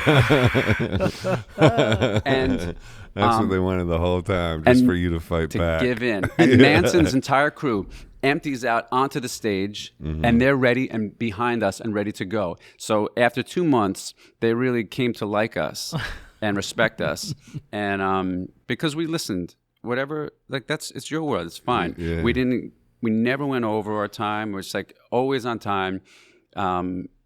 Respected them, looked out for them. It was fucking freezing on that stage because Manson ordered an air conditioner with this crazy like hose that went all pumped, literally pumping crazy air onto the stage. The tour was in the middle of the winter through the country. The back gates are open in the venue, so the outside air is already in. So we're all like this, and he's also pumping this air through. So these guys were in hell for 2 months. So we kind of look out for them, and you guys need anything, coffee, like anything we can do. So by this last night, they were all ready to fight, and I get back on stage, and I'm like, anybody else want to fucking throw anything? Come right up here where I can see you again. And I turn back, we launch back into where we stopped. Breathe for the whole world. We can't fight. And then we finished that song, and I'm blazing in that song in the end, And so then we finished the song, and it's like, again, 5,000 people, which we never really heard in our lives. 5,000 people enjoying us. Right. So then it was like, and I just look around at the band, and I'm like, worth it. Fucking believable. Like that whole time, every one of those shows, 2 shows at the Hammerstein Ballroom, like everywhere in the country, all through Canada, hating us everywhere. It never changed. My kids came to the shows. My kids watched the audience abuse me. They watched all of it. And they never saw it, they never saw us win the audience over. But this one night, I give in to the hate. And you win. And what do you make of that? I guess just the same thing that I felt going into it, which was like these people are just like really. I felt like they're really confused, which is why they're there in the first place. And there's a lot of layers to what's going on with them, but they really like the idea of. Well, it's like when you match the energy, though, then they gave you the love or something. Or, it's interesting because like this, it reminds me of this time. Like Peter Gabriel used to always tell me this story about the time when he would open up for Frank Zappa, and the exact same thing happened. He would get booed off the stage every single night, and then he said like at one point, like in like a few shows in, he like a big smile came over his face while they were just booing him, and he realized that it couldn't touch him.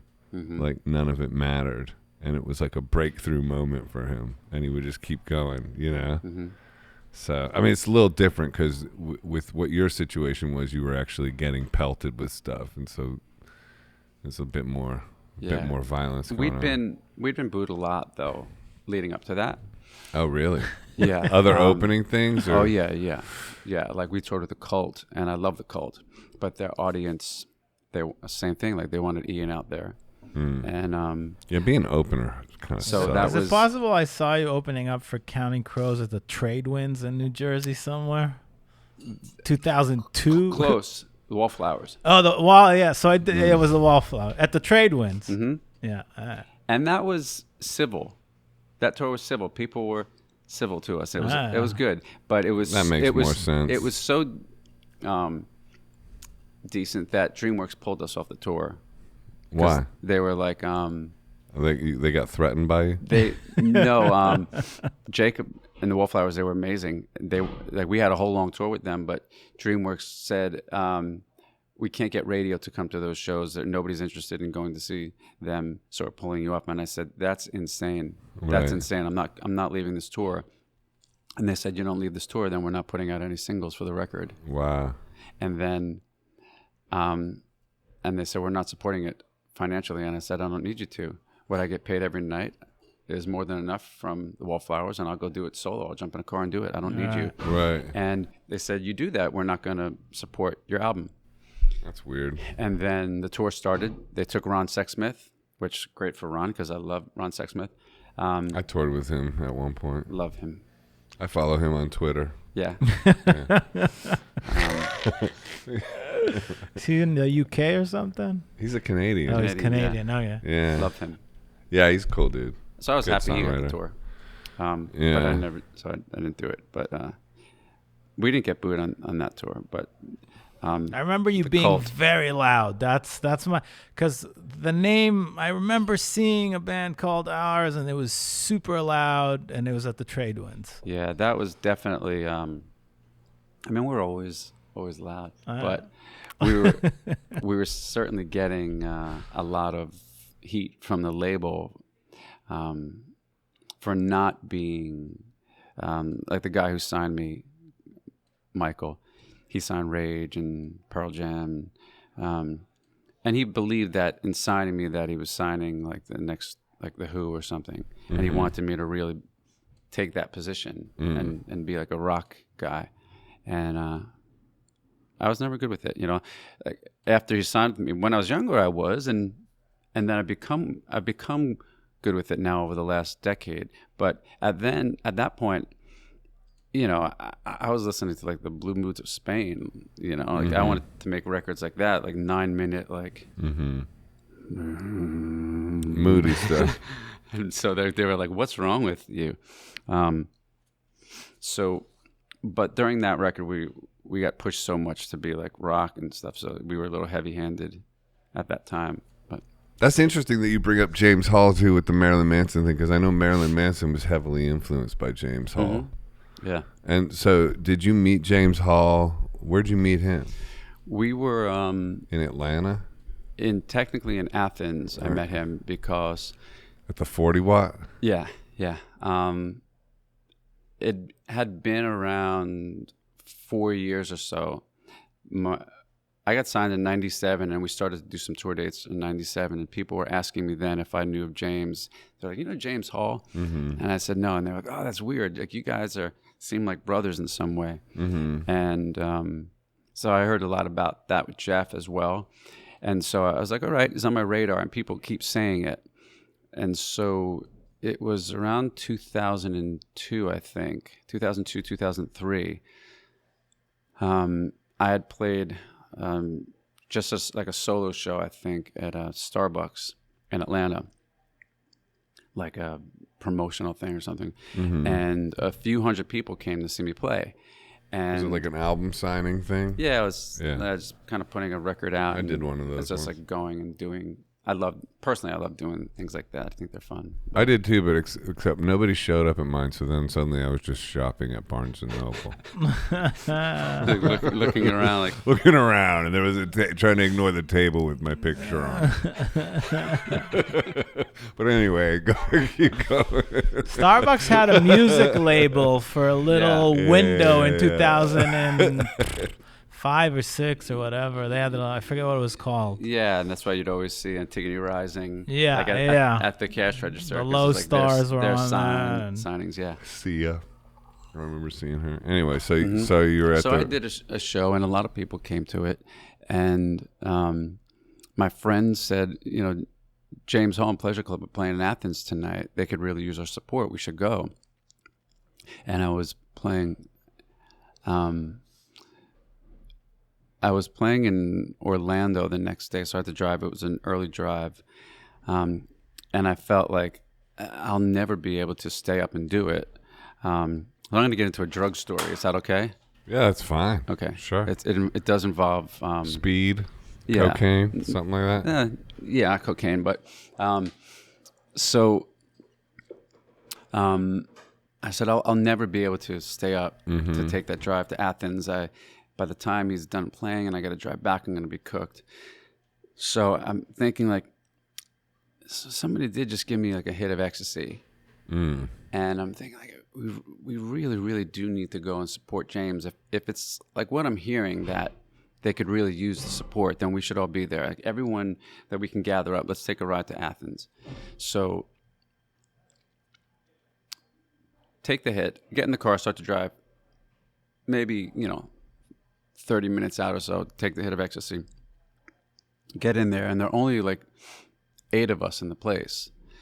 And they're playing, and like shit starts kicking in for me.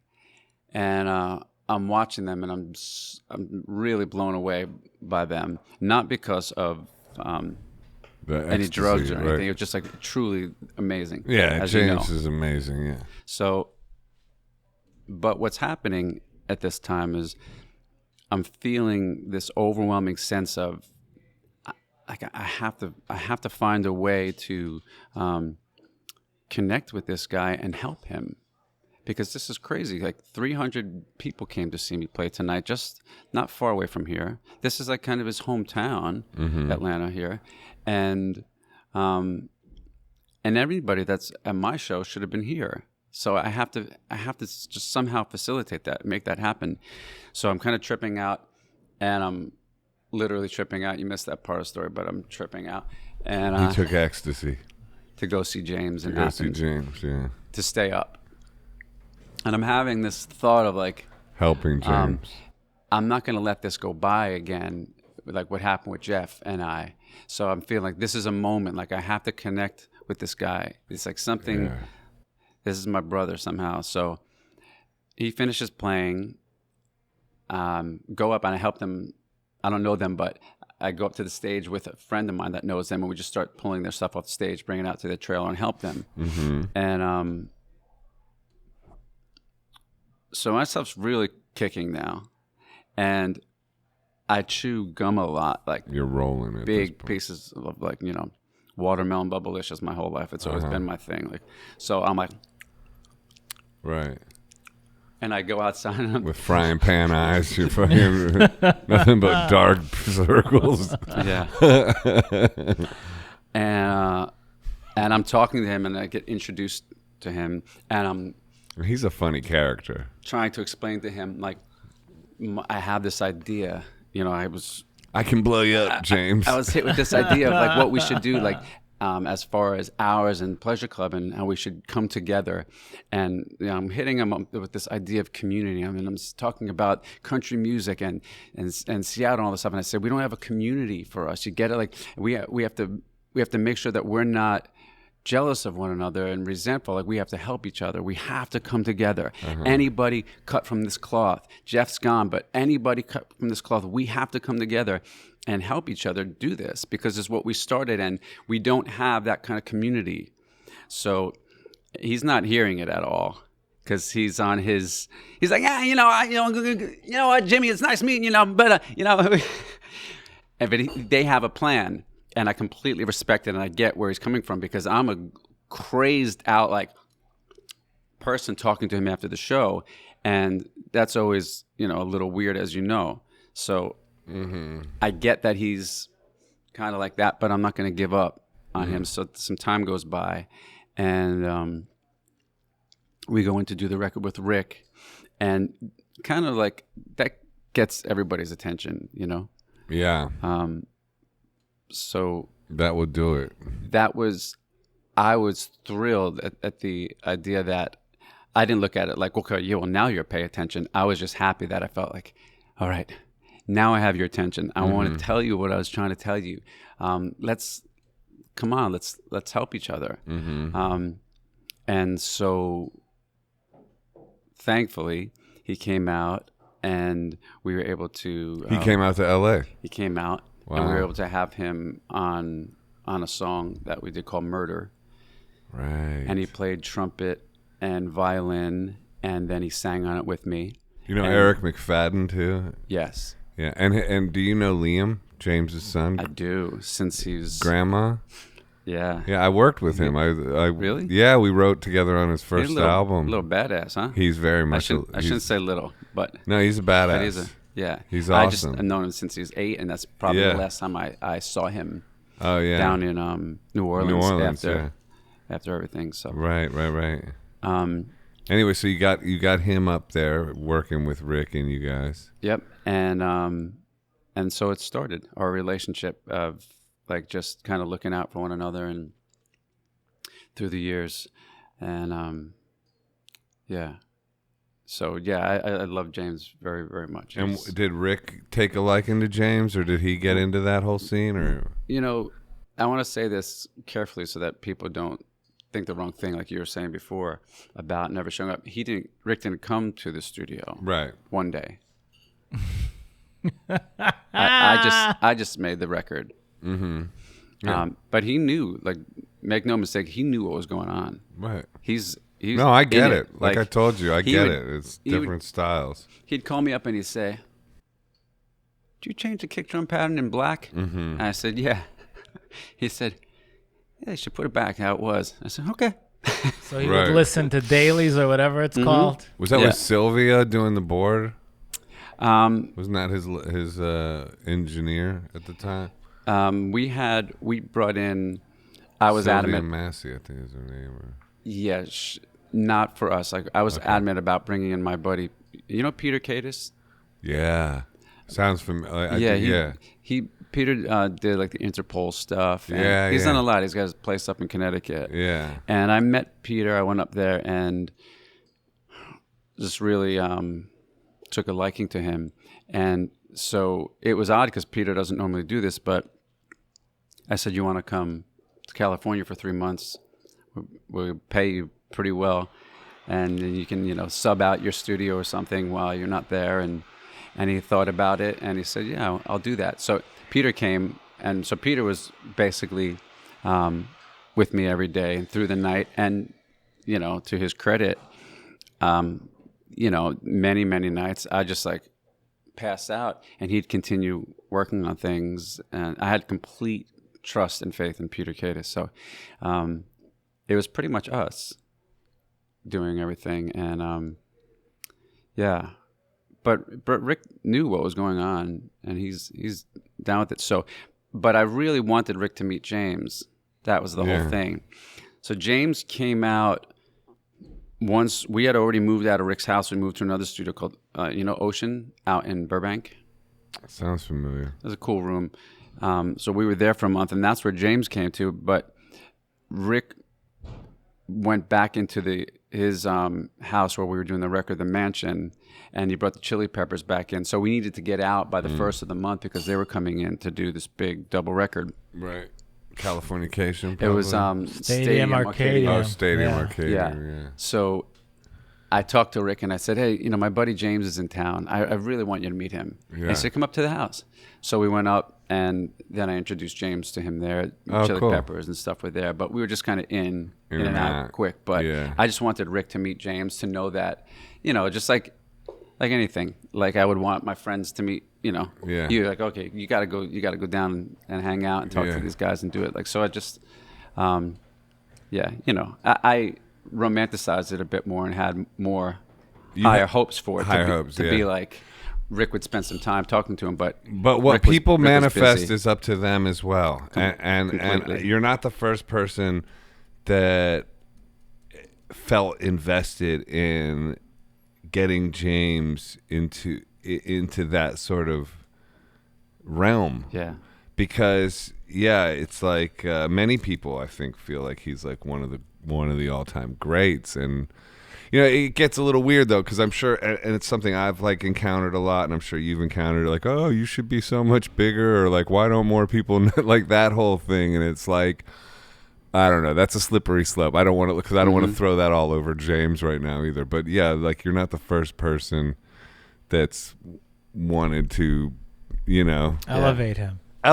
Yeah, thanks, Ehud. Yeah, like so. Yeah, because for whatever reason, but like you know, people are in charge of their own manifestations, their own. Yeah, that's the way to put it. Manifest it. But so speaking of manifestations, what about this new record you made, and who produced that? And is it just called Ours? Yeah, we're gonna just call it Ours. I like May 15th. Yeah, because I was listening to that on the way over here too. Sounds really good. Thanks. Yeah, who produced that? I did it, which is at the end of the day. Through the years, we had a few producers, but it really comes down to like Who mixed it? nobody's gonna be able to really get it to where I can. Did you mix it as well? Yeah, Okay. and I tracked it all. Wow. I had to figure out how to do a lot of that. Had the blessings through the years while we had budgets to work with a lot of great people that I could pick their brain and watch them pay attention a lot. So I did that. And then we had started this record with, you know, it's crazy because I guess we started maybe like 2014 or so. This record? Mm-hmm. Wow, so it's a long time coming. Yeah, and we had a few $1,000s to record some drums, and we spent that basically in the first couple days. We went into the studio with our friend, guy Jason Crisaro. You know of Jason?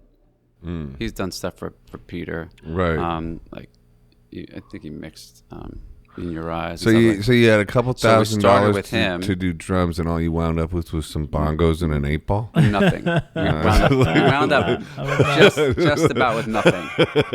And that was like 3 days. You keep saying we. Is it is the core band, or is it just? Well, it's April. Right. You're in the band? What do you play? Keyboard? Okay. Yep. And I have her singing a lot these days, and she did play drums on a track on the record as well. Okay, cool. Yeah, it's kind of like I didn't know if it was a rotating cast of characters where you're the main guy always, or if this we in the last 6 years is the same bunch of people. It's a good question, and the constant question. But I'm the constant, and it's like whoever is really available and inspired. It's hard to explain, but it is like just a community of people who come in and out of my life, kind of doing it. And and the last few years, though, so going back to again saying, well, what's happened in the last 10 years, and getting away from all of that after the Manson tour and that record, Everything Crashing and Burning, I did a solo record. My mom got sick, and we lost her. My first cousin, who was like raised as my brother, he dropped dead at 36, and so a few things From happened. what? He had a heart thing that happened. It was a heart condition that muscle tissue built up around or something around his heart, which we discovered one night after a show, like on the turnpike, a rest stop where he just like kind of passed out. We realized like, oh, something's wrong with his heart. So, you know, real life things like that were happening. And I just needed to get back to finding the meaning and everything again, like going back. So I just started to work and help at the School of Rock. Okay. And just doing like a lot of charity things and helping kids. I got really excited about helping at the School of Rock, mainly for like special needs kids. That was my first driving thing. Right. I didn't really want to help normal kids. But yeah, like spoiled kids who just wanted to be celebrities. I don't want to help them either, but I do want to help special need kids. I do. That's inspiring. I was looking for some charity stuff to do, actually. I just called up like this like where you go play for kids in the hospital. And it turns out they're not taking on anybody right now. So if you know somebody, like somebody, let me tell you, that was my first order of business when I got signed. Yeah. The first thing I said to Gene Bowen, I said, I tried to do this a year ago. Yeah. I literally spent 2 months making these toys for these kids. I wanted to go in and sing and bring them toys. They won't let me in. Right. Once I had my deal and I had some sort of press thing, they let me in. And I went in, I played for them, I played for the kids in the cancer ward, I brought them gifts, I bought them whatever they needed for their music program. And then, you know, they asked me if I wanted to take pictures and stuff for the press, and I said no. And so that was my first thing, but you're right, they kind of turn you down. It's not easy to get in to do it, so. Well, I actually asked them when the press would be there. I'm joking. Well, they said, "Sure, come in." I said, "Is the press there? Can you let me know?" It's a joke. It's pretty common though. But they said it was like because of the COVID shit. That's why. So I don't know. But like, even then, for whatever reason, it was difficult to get in to do it. So. But what about the School of Rock special needs thing? Well, that sounds interesting. Yeah, the school was, you know, I went in, my daughter wanted to go, and so we brought her down, and it felt like she found the place where she fit in and belonged because she wasn't really finding friends in school. So it felt like that could be a good place for her. And then they were kind of asking me if I would get involved. And like I said, I kind of saw some of the vibe, and I said I don't really want to get involved in any of this. Like I have my own career, and I don't want to go to this level of like kids and parents fighting over like petty bullshit, because the parents become total terrorists. My kid does a great Tom Petty. I'm not letting him do this. Yeah, like, some of them were really, oh my God, were really awful. I couldn't deal with that. But some of them were also really, really great. Some of the parents and have like you know, become friends with a ton of them since. But that was the main drive to just find some way to give back, because of feeling again like this narcissistic existence. I felt like I need some balance here, because it's when it's going well, like we have a pretty awesome existence in life, but something about it at times feels like I don't know, man, it's like flying too close to the sun or something. Like I need to like balance this out. So that's been the last decade, and in that time one of the main groups of kids that I was working with, I got to clarify this because I said it once and then everybody thinks that our band is, you know, special needs kids now, which if it was, amazing. But that's a hook. Now I'm, you know, I don't want to, I'm not aligning myself or saying that but I've become special needs in my own way as I get older. But these guys are, two brothers and a bass player, and they played together and they had such a vibe, and we spent so much time together that's become the band. So for the last you know, maybe 6 years or so, it's been us. Wow. And so the three of them and April and I. Wow. Yeah. Wow, that's cool. Yeah. And how'd you guys meet? April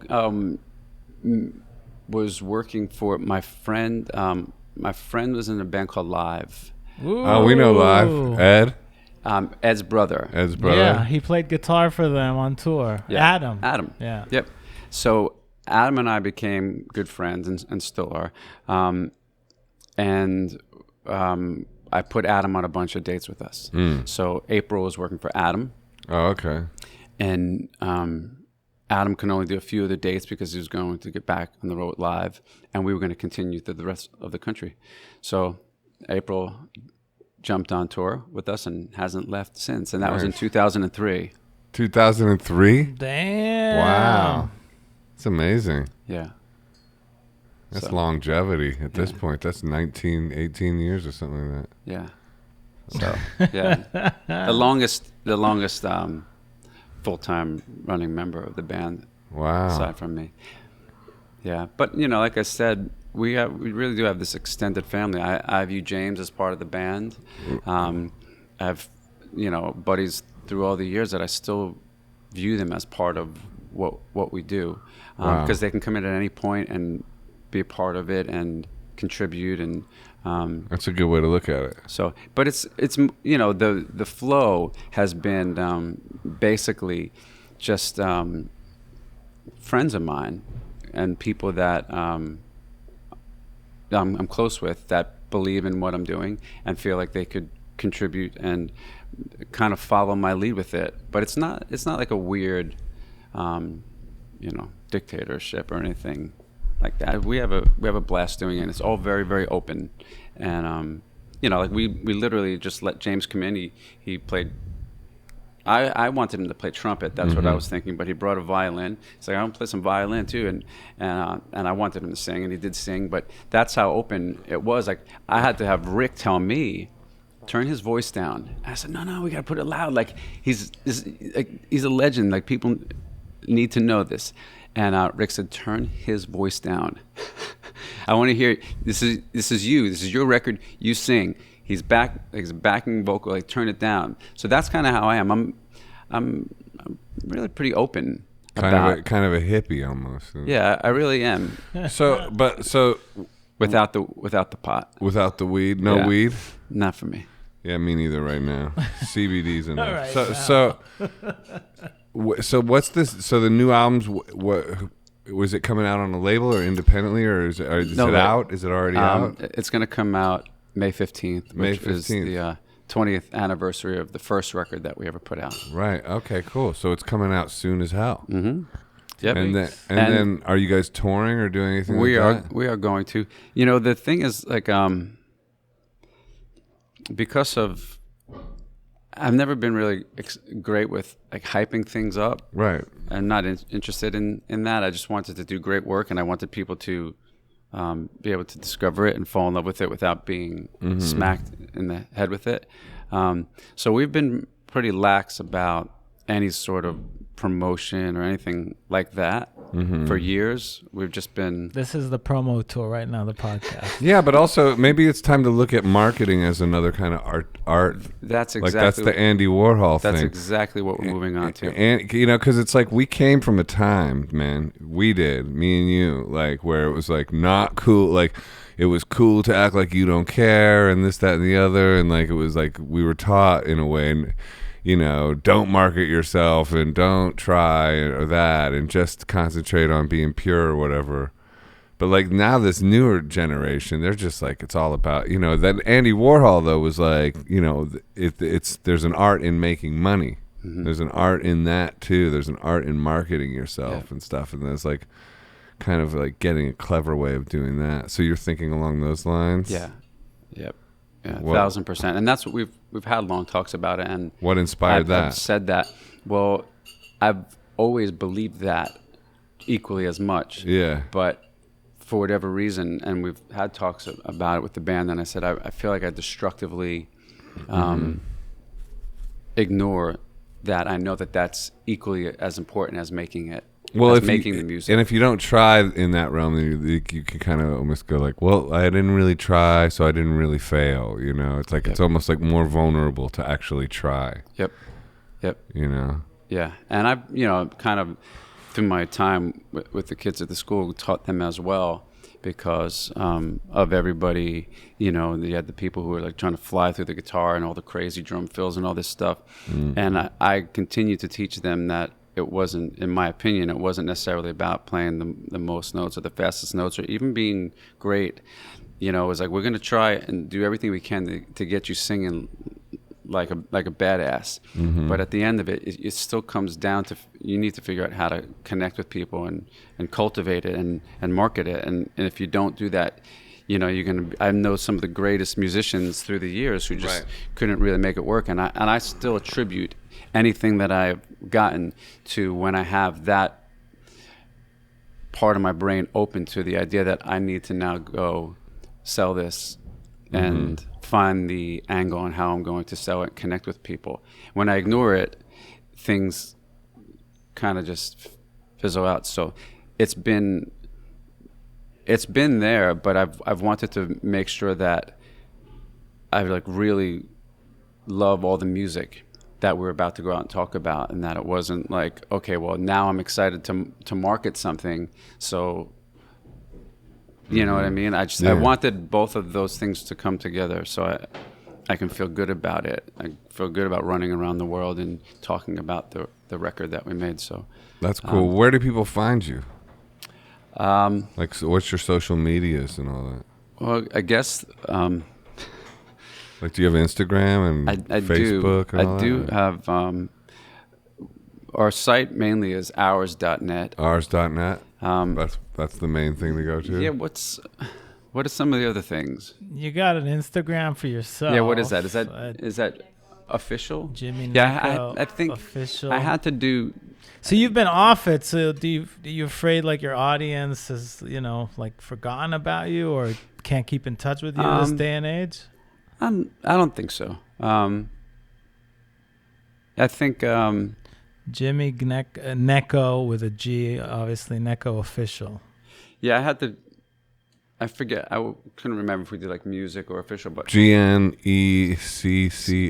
Yeah, we had to do that because follow Jimmy.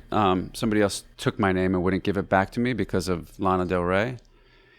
Because Lana has a song about me called Jimmy Gnecco. Oh, really? Yeah, and then so her fans. Wow, that must be huge. Kind of jumped on it and took my name, so it's like I have to get what do you mean they created like a Jimmy Gnecco? Yeah, and all sorts of things. She a big fan or something? They started to take up things with my name, so we couldn't get certain like sites and things like that. And then I asked for it back. I said, you know, it's my name. You think I could use it?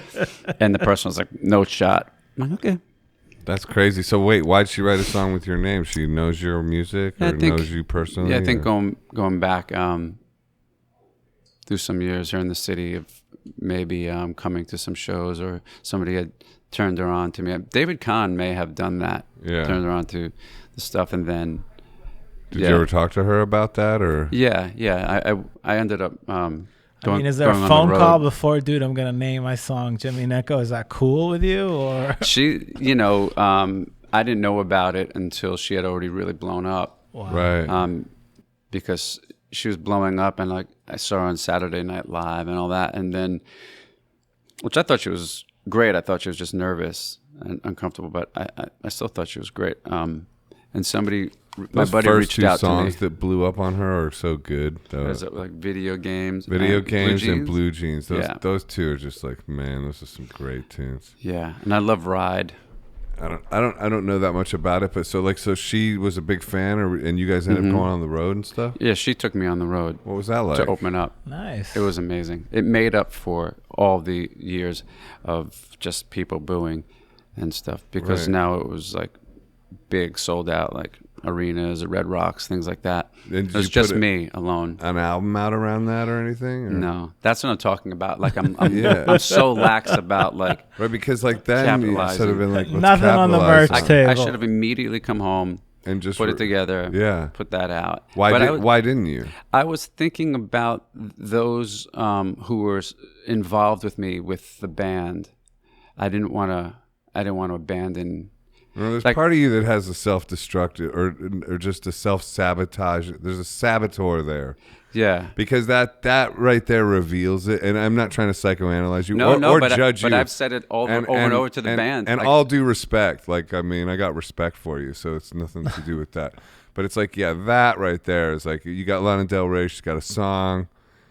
I just did a it's tour like with her. you just did a tour. You could have gone into a studio in 3 days. Her and I could have done a duet, which we spoke Yeah. about doing. Right. Like, that's at that point, you kind of have to go like, The universe is trying the to tell me universe is something. giving you like a kind of like a that's like what Here you go, dumb fuck. Charlie and the Chocolate Factory. You got the golden ticket, basically. Like, what? You're not going to go to the Chocolate Factory? I mean, like, at that point, you go to the fucking Chocolate Factory, bro. I thought about like at that point, like, let's go to the Chocolate I Factory. thought about going to the Chocolate Factory a couple times yeah, with her. I'm sure. Yeah. Yeah, I know what you mean. Like, wink, wink, nudge, nudge. The other kind of like. But I mean, that notwithstanding, I'm talking about the Chocolate Factory of like, not that Chocolate Factory. But now that we're talking about it, no. So, but you know what, man? So because the thing is, like, it got a little complicated because ours was technically my solo project. Yeah. Yeah. I signed as a solo artist all those years ago to do it however I wanted to. And I told DreamWorks, I said, ours records could be me and a cello, or it could be a orchestra. So there's no defining it. It's just like, I was seeing it as like, a Bjork kind of like career. Like I just kind of I didn't see it as like, this is just like a 4-piece rock band. So, but I set it up It can be whatever it wants as to be. as a solo vehicle. But then as people would get involved with me, with it, I would feel a responsibility to looking out for them. So that's what happened during that time. And I do regret it because, and I say it all the time, we talk about it with the band, and I say, I technically I should have finished that tour and just put a record out. Were you around then and going like, hey, dude, why don't you just do this, or what? I was around then, yeah. I did the tour. She's supportive about whatever you decide. whatever way it was going to go. And so was our buddy who was playing guitar with us at the time, Static. He said, I don't care what you call it. Like, let's make whatever record you want to make.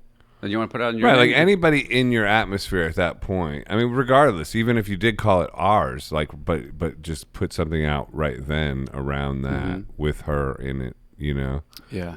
But that was But how long ago was that? 2013. Yeah. Which too feels long like ago. yesterday Yeah. because since then, like I said, we've just disappeared. Can you still get her to sing on something, or is that I don't know. I don't really talk to her don't much talk since to I her didn't much. go to the Chocolate Factory, right? Oh, were you So. were you invited to the Chocolate Factory? No comment. Yeah.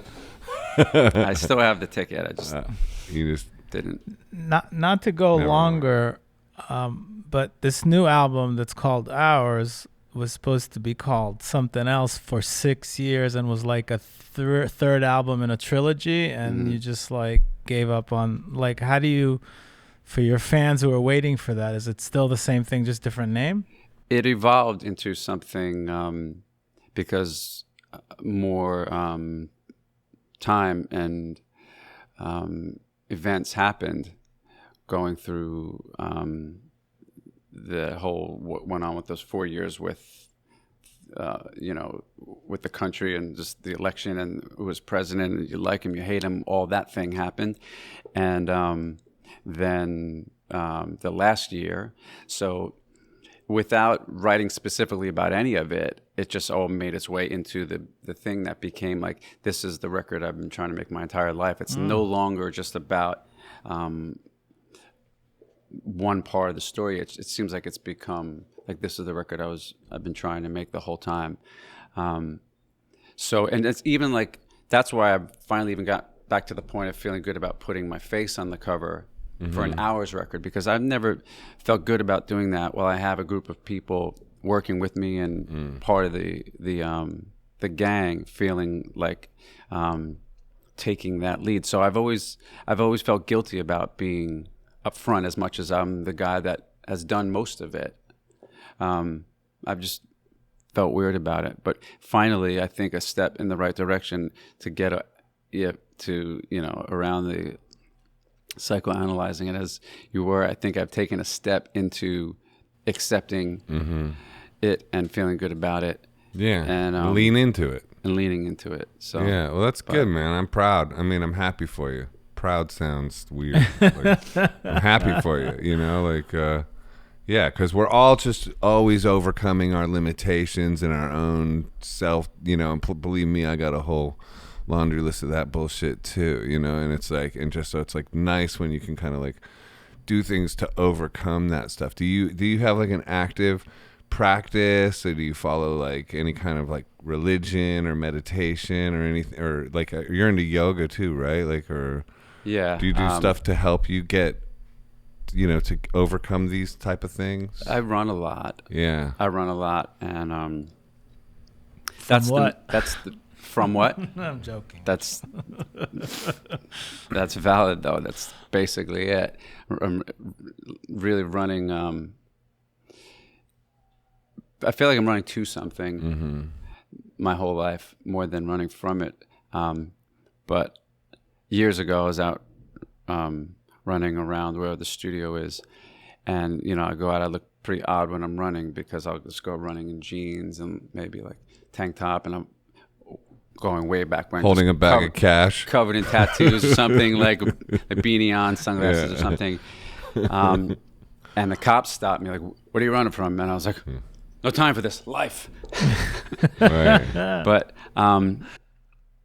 so then I did feel for a brief moment there like I was running from things, but for a long time now it's been like towards something, and that helps me the most with my head. Yeah, I run too. I'm a runner. I almost went today, but I didn't. I went yesterday. I did 6 miles, 6.5. Wow. Yeah, these are barefoot running shoes right here. I was wondering. Yeah, they're kind of weird. Because they look like it. Yeah. I got the ones with toes. I don't really run in the barefoots that often, though. I do sometimes, but. Well, it makes sense because I was going to ask you, somehow, you look really young. Yeah, you too. Yeah, I'm older than you though. I'm 49. Wow. Yeah, but I do a lot to take care of myself. I fast on a regular basis, and you know, but like, you know, I've also partied a lot and done all that kind of crazy shit too. So it's also genetics, I think. But you know, and I pray a lot. Like like for me, it's like I pray a lot specifically, you know. But do you have any kind of connection with that kind of stuff? I do. Yeah, I guess like many people through the years have searched and looked for answers. We grew up Catholic. My aunt is a nun. Praise Jesus. Yes. And I've always felt a lot from that. I saw a lot of hypocrisy and contradiction in a lot of it that bothered me, but I always tried to not hold that against the positive aspects of it. Right. So I've gotten a lot from it. I've gotten a lot of great things from those years, and the message from my aunt, my connection with her. But through the years of looking at a bunch of the different ones, like, you know, for the last many years, like Buddhist mindset was the one that made the most sense to me.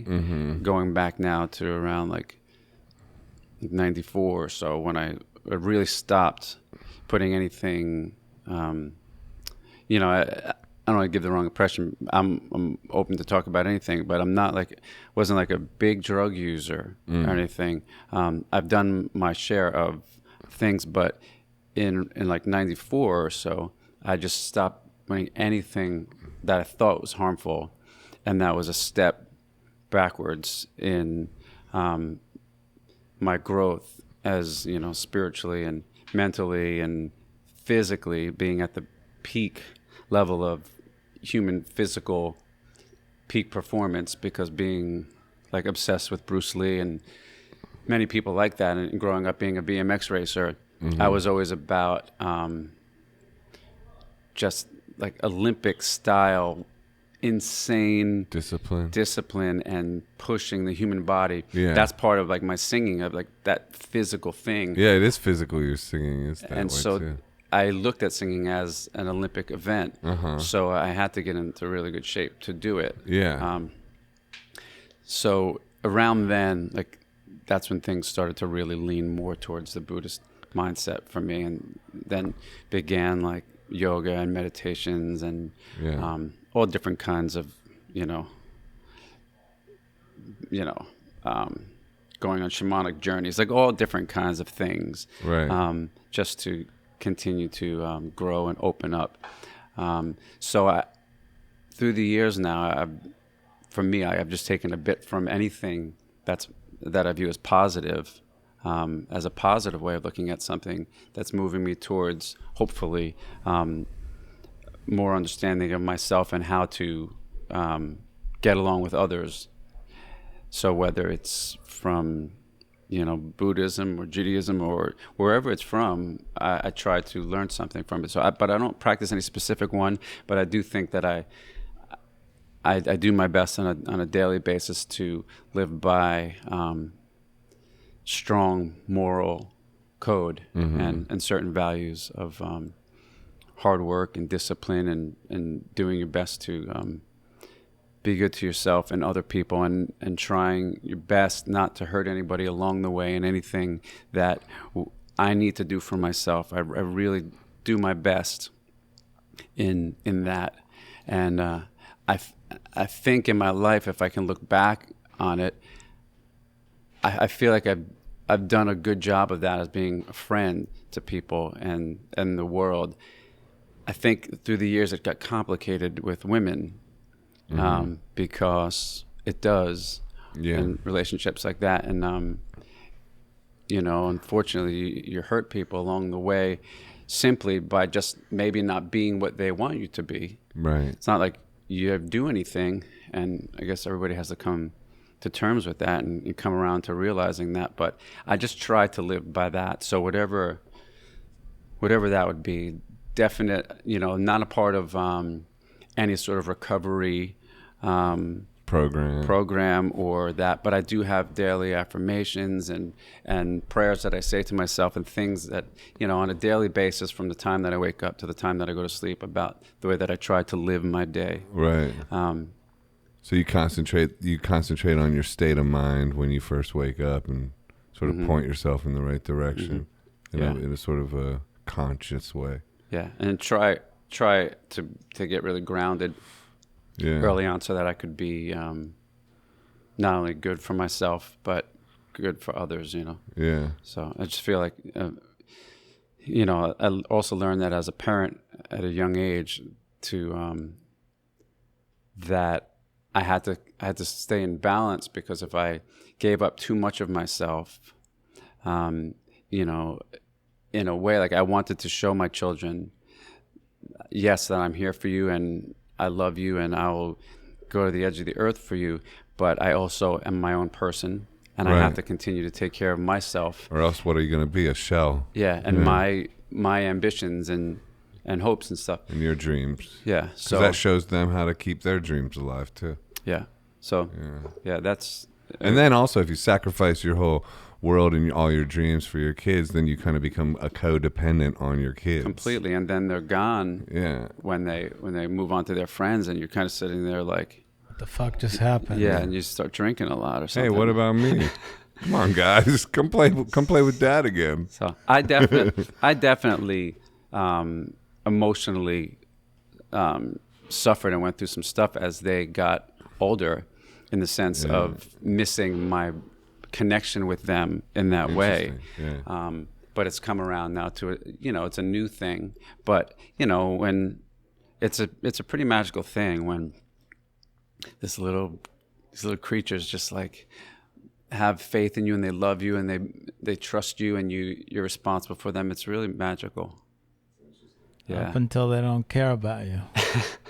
I heard my daughter's 10, and I feel I lost her already. She's like in a whole other, doesn't need me, whole other universe. Yeah, It'll it's, come back around. Yeah, when the second phase, when she's 20-something and likes to hang out with her dad and chat, that'll happen. Just got to get through the teens. All right, let's wrap this up. I have one more question one before more. we wrap it All up right. because it's We've personal. been going like 2.5 hours. Almost. So because this Like Joe Ask you Rogan a bunch of style. stuff. because this is the so and after you told the Buckley story and the self-saboteur story, this kind of all is relevant. So you had, and this was rumors again. So on the Road to Recovery tour, you came out and played with Slash and Duff and Velvet Revolver kind of thing. And were you going to be in Velvet Revolver? So that's the rumor, and you sang. Dude, like, and I you want to be in Velvet And you Revolver. sang some songs, and they were. I remember when they came they out. should take you on as Velvet. Hold on, they're not. They don't exist anymore. But Why in not? 2004, they were like the hottest fucking. Or was it? I think it was 2004 before the first album came out, and then when Scott left, there were rumors that Jimmy is going to be the next singer. And I read somewhere where you decided to focus on your solo career and didn't take that avenue. So what's the whole? Yeah, see, that's why the self-sabotage thing could be complicated of a topic, because I thought I was doing the right thing by focusing on me and not taking like a job like that or a position like that. It was offered to you? We spent time together playing, and also there were a few things like that come up like during that time. We started the record with Rick, and one of the guys from INXS reached out to me and got me some songs, and I started to write songs with him talking about maybe INXS, which would have been amazing. They were looking for a singer too. But Michael is just, there's no way to replace him, so I wasn't interested in doing that poorly. But the Velvet thing is a little complicated because it came to me, and then, they put their feelers out and they ask, and so I'm kind of focusing on this now. I'm going in to make a record with Rick, and so why I wouldn't leave my own thing to go. Well, why can't you do both? Well, it got to that point where I would try try able for to. That would have that goes with me like saying yes to everything. Back to that earlier joke. But my instinct would be to do both. Like I would want to do both. I would. I was going to try a couple years later. Okay. Yeah.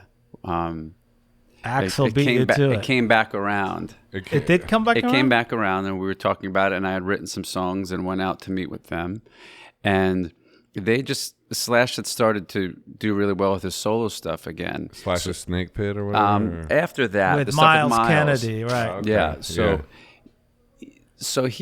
what it felt like that he wasn't fully invested in it with them, even though I think that they were still trying to make it happen, Matt and Duff and Dave. And I love Duff. Like, Duff and I are the kind of other connection there. Like, so you just ran, they heard about you, brought you in, and you became friends? Yeah, Duff was, I think, fighting for me the whole time. Mm-hmm. He believed that I was the guy from the start. Right. And even pre-Scott? Yes.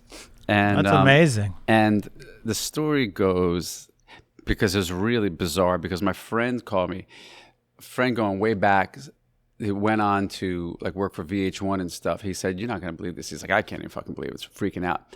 I'm sitting here filming them for this like thing that they're doing, trying to find a singer. No, I watched that the other night because I went down a Scott Weiland rabbit hole, and I went on YouTube. I mean, I'm telling you, I watched this like 2 weeks ago, dude. That 40-minute documentary of Velvet Revolver looking for a singer. Yeah.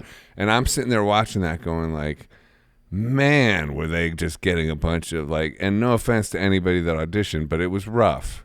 Yeah, it's just like I think people just don't have the right idea. It's a documentary about this? Well, it's on YouTube. I It's have like the right 40 idea minutes. is like to what's really needed. It's rough. It made me go like, fuck, I wish I would have like tried to Gone the call. or just tried Submitted because it just seems like it seemed like if you had like a songwriting aspect to you and could sing, contribute there, you could pretty much, it felt like you could just walk into that gig. There's a lot to it. There's like a I'm lot sure of layers, but he said to me, so Duff comes in and says, "I just seen this guy at the Viper Room. That's our guy." That's you. And the story goes that Matt Sorum said He's a fucking Buckley wannabe. Oh, and then Duff turns around and says, "Why do you got to be so fucking negative?" That's that thing on the documentary. He goes into that negative thing. So my buddy's like, "They're fighting about you." Wow, that's crazy, It's dude. Because I insane. literally watched that 2 weeks ago, dude. Like you're talking like that thing's like ancient history now, but I like to me. That sounds like something I just watched on TV 2 weeks ago. Like that's so funny. it was a I know good exactly. Yeah, very good. I didn't know this, And then dude. I didn't know the this layers, either. the layers like go on and on because. We'll go into it a little Go bit. into it, please. Okay, Go so into it. so that happens. They get violent and blah blah blah. Who was great in it, but the drug thing. Yeah. I mean, I'm a They gave fan. him a I'm a couple fan of chances. violence. Totally. I'm a Totally. fan. Yeah, super great. Yeah. And sad, like all of it. Yeah. It's like, the layers the layers. get deep here. So, Yeah. So Matt nixed you the first time around? yeah, Matt wasn't really into it. Did you go audition? So the story goes, no. No, okay. They ended up getting Scott. We went on, did our thing. Get a call in the middle of this tour, like one of our solo hours headlining tours for the Mercy record, saying that it's not working out with Scott. Would you be into jumping in and finishing a tour with the band? And I said, Yes. I would do it, but I just need you to understand that it's not as simple as it seems. These people, I've been playing now for these rock audiences, and they don't like me. I just want you to know that. I'm being honest. They don't like me. We've toured with a bunch of rock bands, and I'm not rock enough for them for some reason. So there's something going on. So I just need you to know that it's not going to be as simple. Like I can sing those songs inside and out. Hold on. Like this is a level of honesty that's just too intense. Like that you're like telling them It goes on. the problem. Keep going. Keep going. That's intense though, what you just said, but keep going. I will do it with them, but we need to go make a record together. Right. And it needs to stand on its own. And I believe that we can do it. Right. But here's a few things the questions that I have. One, where's Izzy Stradlin? Because he was a big part of the writing. Mm-hmm. And I can tell you that I write like crazy, and I do. And I believe that I could write great songs with them. I wanted more insurance. I wanted to be great again, like Appetite for Destruction. Right. Where's Izzy Stradlin? One. Right. Two, would you be into taking two singers? Myself and James Hall. Wow. Are you kidding me? This guy over here. This guy, what the fuck? This is guy. You might be a saint. Because we were talking about it. You might be a saint, dude. I'm not kidding. James That's and I were crazy. talking about this idea of evil twin. That's actually a really good idea. Evil twin, and the two of us singing. Wow. And like it would be like, and so Holy to me, shit, thinking that's about, a great idea, dude. That's so now I get the Sound of Music reference too, because this is so musical theater as well. And that's why your problem with rock audiences is you're kind of a musical theater person, aren't you? A little bit, and I mean that think as a compliment. I must be. Yeah, I must think be. Like, so. So what'd they say to that? Who's James Hall? No, they would know James, or at least Duff would. I bet. Their manager, I bet. Rick something at the time, said, "Jimmy, I have a lot of respect for you. You're a great artist, but like you're The ask is too a big. little off for not recognizing like these." And he went down their credentials as far as like all the hits that they had with Velvet Revolver, because I was not recognizing Velvet to Revolver. him. I wasn't recognizing where they were at and what they had done. Yeah. And in all honesty, and people might not like me for this, but I stand by it. Yeah. I still am not recognizing it. If you're talking about the difference between a Velvet Revolver record or Appetite for Destruction or even a Stone Temple Pilots record, to me it wasn't even close. The Pilots are amazing. Appetite's amazing. So I don't really want to be in like a B grade band. Right. Like It's a B grade band with an A A level. level record publicity, everything that goes with that B level band. It's a C But level band. You don't dude. think you see my yes, It is, but Yes. it's, my ego would walk into Yes. that. Yeah, though. Can I give A-level you players, my yeah. ego on this situation? Definitely. No, you know, I'd walk in there going like, I'm gonna make this better than Appetite for Destruction, just me. Like, I'm not saying that's right, but I'm just saying that's where my ego would be. But I think your idea sounds super genius. But where's the part of you that goes like, I can just walk into this and bring it to that place? I knew, and then suggest Izzy fine. I knew I could. I just didn't want to wear the uniform. What does that mean? I didn't want to wear the rock uniform. Now I got to go up there. Axl had his dance. Weiland's got his dance. Now I got to go up there and you could do Liam Gallagher, no dance, just stand still, put the hands behind the back. I mean, you could do your own. It is thing. a hard gig to You fill. could do your own thing. Of course it is. Yeah. But I love everything you said, but I'm gonna push back a little bit on there's some part of you that I feel like there's like it's coming. It looks like it's coming from the higher self. Everything, and I think a lot of it is what you said, what you're suggesting.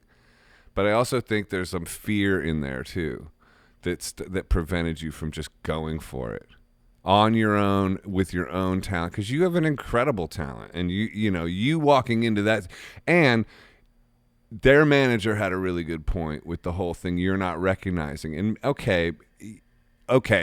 In terms of compared to Appetite for Destruction era Guns N' Roses, but that's like top 5 rock bands of all time type of territory. That's like heavy, maybe or top 10 or whatever before anybody loses their mind or whatever and makes a list. And then Stone Temple Pilots, I'm a big fan of them too, so I could see where you're saying with that too. But Velvet Revolver, just on their own merits, you're right. It doesn't get up to that level, but it's still pretty high level. Like, it's high level people. Like, I just didn't know how to connect, like, honestly, to and I hear you, and I love pushing back on it. Now we can have a talk about it, which is great. Yeah. I just really honestly felt like it was like a band that wouldn't have even made it in the 80s, like when Guns was around and doing all that. I felt like no, because everyone came to see them because of Slash and Duff. End of story. Yeah, I just felt like it was like no, they had hits, dude. They had a couple of good Slither. hits. Name one other one. The other one, the ballad Down. Fall. Yeah. Okay. Yeah. Falling Other down than and they have two that's albums. A good song. But they didn't like this idea Fall of to you Pieces. and Fall to Pieces. Yeah. You didn't like this idea of James Hall, and they didn't like this idea of James. I think it was just very, very quickly dismissed. The manager Right. probably never presented it to them. And April can tell you, and I'm probably, if I look through my email, I could find it, and where I told them straight up. There were a couple things. I laughed about it. I said, "Oh man, you gotta think I'm fucking crazy. I'm like, balls of steel. I'm crazy because the last thing was like, and where's Izzy Stradlin? That's how I ended the email. And where's Izzy Stradlin? And so then they sent me songs with them like recorded ideas, and instead of just like bringing it to Pro Tools and singing on it and making stuff up, I rewrote guitar parts and how I felt it should go. You see, you're a pain in the ass. And I'm already like this guy. Like, so here's what it was. I'd rather have fucking Weiland and his drug problems. I mean, for I gotta fuck's deal with this sakes. guy. I gotta deal with this guy. Can we just get a junkie in here that won't show up? I mean, what the fuck, dude? Like, That's funny. this guy seemed like a good deal on paper. It's like Weiland without the drug problem, but then there's a whole other thing going on. Oh my god, completely. So, but that's what happened. So just to Oh Wait, man, all this is That's after you hysterical, were dude. on stage and sang with them, or the on stage was After. after all this? Which came this is first? after. So I they sang saw with you them, play with them and sing with which That's funny as Duff hell, was dude. fighting for the whole time. them. All right. And so then if you look back at the footage and after I sing gonna look for I it. sing It's So Easy or Slither, one of them, you'll see Duff turn around to all of them and go like this, like basically I fucking told you. And because we crushed it. But the thing was, just to quickly explain about this guitar thing, I was really struggling with, like, it just sounded like these riffs that sounded again like almost like Rage Against the Machine, like Hendrixy riffs that I didn't know how to sing over. So I would take like a riff that was like, and like turned it into like I would put swing in it. So I played it back, and so maybe I took something that was in 4 and I put it in 6, and so to me it just kind of shifted it from sounding a little bit like Rage to like now it sounds maybe a little like Zeppelin. Mm-hmm. And I said, well, what do you think about this? And so then that's when everything just Nobody died. replied. That's when it all died. When it was just like Slash said, Jimmy, we love you. We think you're awesome, but we can't really figure out what we're doing at this point. Mm-hmm. And I think that was a nice way of saying, like, yo, motherfucker. Like, You know what, What are man? you really playing my shit for? You're like that hot girlfriend that just won't cooperate. Like, you know what I mean? Like, you know, I don't mean like cooperate in terms of like, you know, anything like Forcefully, like sexual. Yeah. I just mean like Let's play along. I just mean like you know like everything. I'm gonna argue with you on everything. Exactly. That's how I mean it. Just be difficult. Like okay, like hey, you want to go see a movie? Yeah, I do, but you know, can we just go to the fucking movies, man? Like. so that's pretty funny, man. But there are a few more really great story. interesting It's layers. Really good story. Go ahead. In case you want the story to get even better. Yes. Yeah, go. Axel called you. What? I said to them, because I believed that, and whether they remember this or recognize it, would say it's bullshit or not, I know the truth. I said to them at that moment in time, like, are you guys sure you can't just like work it out with Scott? Axel? Oh, with Axel. Because Amazing. it's like, really, like, you sure you can't fucking work it out? Because I knew that was the next move. Axel was out playing again, Yep. Right. and his numbers were dropping, and it was like he has nowhere else to go. The truth is, like, he's tried for years, Right. and he can hold people off for a long time. We're building this record, it blah blah blah blah blah, but the reality set in. Arenas and then going down. In my visuals and my gut, I was like, he needs them back, and why not do it? Right. So I again was almost saying to Duff, like, why don't you guys just see if you can work that out? So Duff called me back, and Duff was walking into a Lana Del Rey show, and so maybe I came to his mind because of, I don't know, maybe his daughter was like, hey, you know, Jimmy's like, I don't know how or why he thought of me going to Lana, but he said, do you want to just do this? And this is when I had the conversation with him. And I said, look, check it Duff out. was like, okay, you overcomplicated it, but then Duff was like, I can just appeal to you to just go ahead and just be normal about this and do it, right? He said, can you do me just a favor? cooperate. Can you just cooperate? Yeah. Basically. Send me the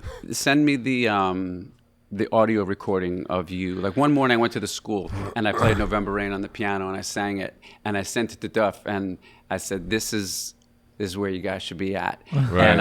And Duff was blown away by it. And so he called me and he said, can you just send that recording to me again so I can send it around to the band? Because he was still trying to sell them on you. me because Yeah. I changed Slash's parts and Matt Storm, I believe, was not a fan yet. Right. Yeah, until he heard that. And I don't think Matt Storm's necessarily a fan of me as a singer and artist, but what would happen, Chester called me. Chester was singing for the Stone Temple Pilots. Yep. Chester called me and said, I need to leave the band. I have to focus on Linkin Park. There's too much going on. And I know Chester going back because Rick had told me that Chester said that you're his favorite singer in the world. He loves you. Rick would tell me, like, yo, Chester loves you. He wants me to tell you he loves you. And I was like, oh, okay. That's nice to hear. So we connected, and like Chester would always like call me and like he'd say, "Wow, I'm driving around Los Angeles screaming your songs at the top of my lungs," and him and another friend, and they say, "Oh, we love you." And so Chester called me and he said, "Would you consider singing for the Stone Temple Pilots if I can convince them that I'm gonna leave, but I have an amazing, replacement." Mm-hmm. And he did leave. And so I said, man, here we go again. I love the Stone Temple Pilots. I really do. But here I am again, like maybe replacing Weiland, and I still don't think that their audience is going to like me. Mm-hmm. But I love those brothers, and I can't stop rooting for them. I can't. It's like I just feel so bad for them. So Chester leaves. I don't hear anything for a little bit. All of a sudden, I get a call from Dean DeLeo, the guitar player. Mm-hmm. Chester gave me a number, told me, he's like, we didn't really want to reach out for a bit because we were just so crushed and pissed. But we're coming around to listening to your stuff, and would you come do it? And I said, I love your music, and I can do it. Except you got to I rewrite can't this do it. guitar I'm part. perfect in every way, but no, But I let's- can't. but let's I'm not see. gonna. But I'm not gonna. But let's see if it'll work, if you guys will feel it. Yeah. So I went out for a weekend and sang with them. Great. And, you know, just being And able it crushed. being able to sing like, And you crushed it. you know. Come on, you crushed it. Only It's just yesterday you how died. cool Come is on, you this? crushed And I'm it. kind of Promises. looking around the room, like, I'm just like, you know, just opening an eye here and there. And I'm like, I'm fucking singing with the Stone Temple Pilots. This is awesome. That's amazing, And- dude. So we leave. Thank God you opened up this rabbit hole, dude. I was waiting. This is unbelievable. I didn't know this shit, dude. So I leave I didn't know the STP after part. the weekend. Yeah. Maybe I did. Yeah. And we kept it pretty hush because they asked me not to really talk about it, because you know they're being private about it, and I dig that. It's like Italian boys. They're like, let's keep the information close to Yeah. to the vest. So I didn't really talk about it much until after they got a singer and all that, and I'm like, okay, I think we can talk about it. But they were upset with me a little bit because like, you can fucking do this. And I said, I think this, and now, so this is right before Scott died. And You're trying to and get Chester was still alive and everything. And I said, let's do it. Let's make a new band. I said, if we go as the Stone Temple Pilots, I know you wrote the songs, but we might start right away getting some easy tours because you're the pilots. Yeah. But after a while, I feel like it's going to slide down. If we start from scratch, we'll maybe start at the Bowery Ballroom, and we might finish the cycle at Terminal 5. And then let's go make another record. Right. Let's start I again. agree with you because That's I would not a never bad. see That's that. not a bad instinct. What they But say that's to what that. I wanted to do Right. with Velvet. The same exact thing. Yeah, it's not a bad instinct. It's the same thing I wanted to do. But Let's build it on our own thing, and we'll start here. But Velvet we- was a new But thing. Velvet you complicated too, though, a STP, I get it because I would never go see them with anyone other than Scott. I have zero interest. Yeah, it is a little weird. I agree. I think it's always a little weird when people replace the singer with the thing. And they for felt like some reason. they were doing it well because they had played shows with Chester and the crowds are still Yeah, but coming. Chester that's is Chester had his own Chester. audience. That's Yeah, like that's true. AC/DC taking Axel, Axl. and of course everyone will fucking Yeah. come out. Yeah. A million But percent. Yeah. my theory, because I was at those Axel DC shows, is when a band is so big and you need to replace the singer under the same name, it has to be someone that will outdo the singer by a mile. And the only one that could replace Brian Johnson. Brian was fucking Axel, and Axel was better than him. It was one of the best shows I've ever seen. Mm-hmm. Axel surpassed him by like a mile, and it would never have Don't worked. say a mile. I No, wouldn't, it would. Those shows were. It would never have worked with. So what you're saying, I understand. Unless you switch the name and it's something else, it can't be STP with you. Chester That's- is like bringing Axel in. Yep, and that's exactly how I felt. And I What'd said, they look, say to that? we'll still. This is You exactly could what play they said. STP songs, just call it something else. Exactly. I said, look, we can still. We're making an entire record, 12 That's true. songs. That's not We can bad. we can throw in 5 STP songs in that Yeah. set, 2-hour songs. That's true. So, 20 song set will be good to headline from record 1. Right. Will still be good. Yeah. Good point. So, Dean, Could also call it like Stone Temple Riots or something like that. yeah, like just play off of it, Just play off of it. Like, it doesn't. Yeah. which I was completely Actually, down to Stone do. Temple Riots is not a bad I mean, idea. they Anyway, just. so what'd they say though? Who's the new singer? They replaced the singer. Does anyone know Yes, his name? Jeff. Well, he doesn't. I don't. Yeah, I know it because I Right. went and hung The out last with tour him. Because you're that like they- the singer. And he's Yeah. a super nice Right, guy. but and the stuff. last tour they I don't- did, I don't what know did they anything about play? it. They played not even like theaters or whatever it was. But that's what I was telling them in my instinct what was going to happen. That I said, I can't do it. With this one, I'm on board with what you're saying. I am on this one. And even the initial thing with what you were saying with Velvet Revolver. I think it's a genius idea. Like James Hall and you doing it, get Izzy on. That's next level musical rock and roll theater. However, I would say also then, and we get Jack White to play drums. well, that's cool too. But like I would say then, but like just go ahead and play ball just as a singer doing it their way as well. But what did Stone Temple Pilots say to this? Dean said, why don't you get your finger out of your pussy and get out here and sing for the Stone Temple Pilots? Can we quote you on that?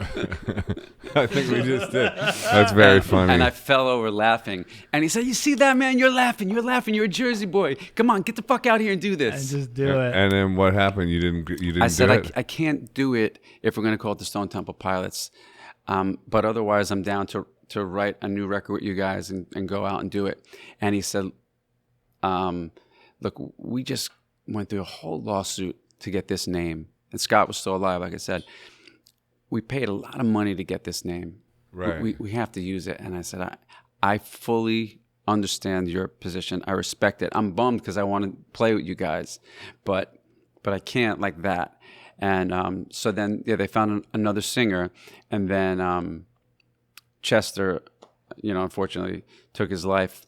I went to Aruba with my friend. My friend was going, and he was like, "Come on, come to Aruba, come to Aruba." I'm like, I don't want to go. Like, I'm working. I can't get away. He's like, "You need to get out of that studio. Let's go." So he brings me to Aruba. I'm there for about a day, and I get a call. We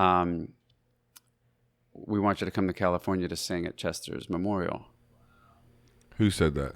My buddy who was also friends with Chester, a guy named Renee. Okay. So he said, you and the Pilots and Matt Sorum, put something together. I come out and you got to do it. And I said, all right, let me figure this out. So I immediately got out of Aruba, got there, rehearsed, got into a room with Matt Sorum, and I know you. and then we played. We He's rehearsed. like, this guy again. We rehearsed. Who called him? I can't get away from this guy. But you know what? Like a really beautiful, weird thing that happened, which I'm not bragging about, but it was really beautiful to see. Like when I got there, the brothers, Robert and Dean. Like Robert was like, you know what?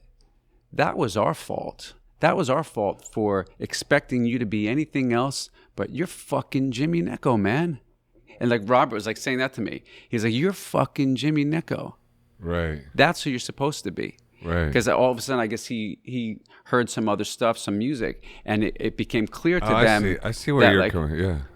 That I made the right choice. So, But you were saying by saying no to them as being in the Stone Temple Pilots, you were sort of saying yes to yourself and your own identity, and valuing yourself on the same level as them by saying, let's start a whole new thing. I get it now. yeah.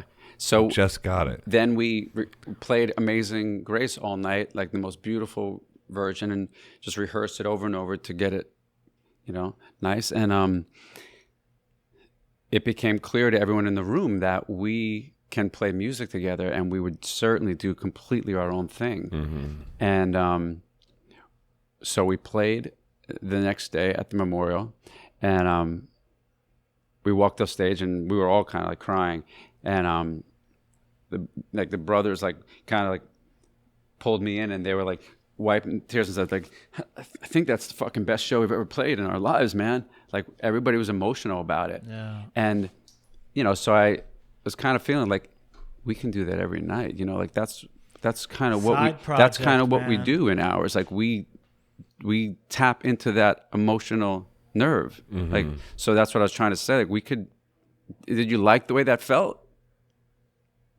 Other than the sadness, like that's what we do. We're alive and awake and present in the moment, and playing off of one another. And that's what I want to be a part of. And we can do that. And what'd they say? Well, they were already in motion with their new singer. They just kept going. So they, But it could still come back around. There's a side project. I'm singing on something for Robert. Yeah. Oh, that's interesting. Yeah, for Robert's solo stuff, I'm going to sing on something for him. That's cool. And so this is going to come back around, I have a feeling. yeah, and I love those boys. Like I'll Let me ask you this real quick. Before, like when you first say, like when they go, "Come on, get your finger out of your pie hole," and you're a Jersey boy, you get it, and then you're like, "Haha," but no, I'm still not doing it. When you hang up that call, right, and then like, how much of you goes like, what's the? And you're a Libra, you said. Mm-hmm. Because to me, I hang up that phone and then I'm like going, what? Like I'm at war with myself at that moment. Are you at war with yourself or are you at peace? Total peace, because Really?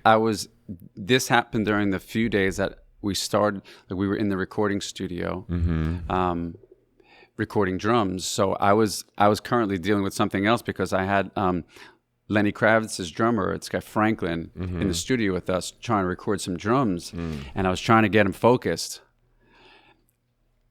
You know, so Yeah. I hung up the phone with Dean and I said, okay, well, let's get these drums. I had a plan already, so You're already in motion. Yeah, and so luckily through all these times, whether it was like the first one that I called, which was strange, was I got a call about Alice in Chains early on. Oh my God! Right, we had him on. Who did they replace? William Duvall. Yeah, William Duvall. He's awesome. Yeah. He's awesome. But But he's got an interesting backstory too. yeah, Another Atlanta guy. yeah. They called you when they were looking for a singer. Yeah. It was kind of the question of like, do you want us to throw your Name in the hat. Yep. Hey, Poppy, how come nobody ever calls me for this? Maybe you're not answering your phone. You were tapped by quite a few people, That's true. Poppy. That's This guy, we can't talk about half of them, but like everyone wants him for his amazing songwriting skills, his singing, like, Wow. and I feel with you, not to overshadow anything, but you do walk in and just make it better. Thanks, dude. And he has with a couple of big names that. You know, it's pretty much them It's backing interesting, Joseph Arthur. I need to say no more like you do, though. You are inspiring me. It's good. It's good to say no. It's good to be Just wanted. say no. So anyway, yeah, there's a lot to talk about, but a lot of interesting stuff that it's like, really, that happened. Like then I was dating John Bonham's daughter Zoe, Oh, really? and so a few people had asked me to sing for them. For Zeppelin? No. A few people The Bonham had Project? asked me to sing like that. She knew about it. Zoe knew that I'd kind of said no to Velvet at first time. Like, it's not that I said no like I was going to be the guy, but they asked me if I was interested. And I was just always like, not really. Not because I don't love you, but because I have to think about whether or not we can do it well. So her brother called her after Zeppelin did the reunion show at and O2. I guess they were like jamming with singers, and her brother Jason called. You said, "Do you think Jimmy would do it?" Like Jimmy and I were talking about, wondering. And Zoe said, "No, he would never do that." And then she told me, and I was like, "Oh." That's the one thing I would have said yes to. I was like, Zoe, Zeppelin. Yeah, you would. That's high level, yeah. That's amazing. That's the one crazy. time That's he the would have one. said yes. And Yeah, of like, course. Nah, he's not going to do it. Yeah. And then, like a year and a half ago, so I toured with Royston Langdon from I know. Space Out. Yeah, I know Space Royce. Hog. And we were talking about the Velvet thing too, because he briefly did it. Yeah, is that right? Yeah, I and think he's I like, heard of that. yeah, and I really wanted to do it, and Slash liked me, and we were talking about it, and I was feeling bad because I'm like, well, Duff wanted me to do it, Yeah, right. so that was part of like the why they couldn't decide, right. and I felt really guilty about it because Roy's so sweet, and he's like, I would have really loved doing it, and I felt like such a brat because I was just like, Well, I buddy, wasn't really I turned into it it. down. But I mean, what happened? So that once Scott passed, or it was done before Scott passed, wasn't it? Well, they gave him he was out, then they gave him a second chance. They did another thing, and then it was just over, and they never went back out.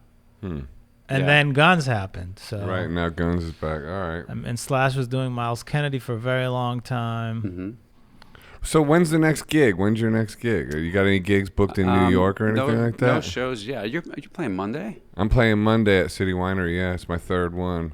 Come down. Awesome. Yeah, come What down time? if you Put want. you Yeah, on the list. we'll put you on the list. 8 p.m. I got an art show upstairs. I paint, so I got our art show up there. I'll And definitely come. please Cool. do, man. That's Yeah. great. Yeah. I love that you do that. come as, too. Yeah. As well. Like I want to talk to you more about that because Yeah. I've always seen that as a huge part of like years and years ago. Like right when I signed, I started to in '97. Like I started to do a few events like this where Yeah. I felt like I don't really paint or anything, but I would play shows and I would have people bring canvases with them, Okay. have them paint While while I you're was, doing it, while I yeah. was playing, and I really loved that. So like.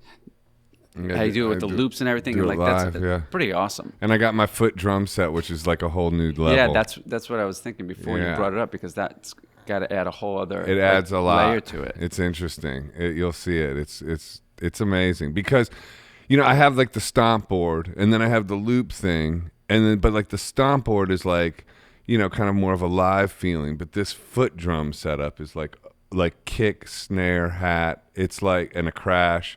And once you kind of get yourself used to it, it just does this whole thing where it's like, okay, it's like it's starting to get to a place where it's like it's starting to sound like not just like one guy doing things. It's but yet it's alive.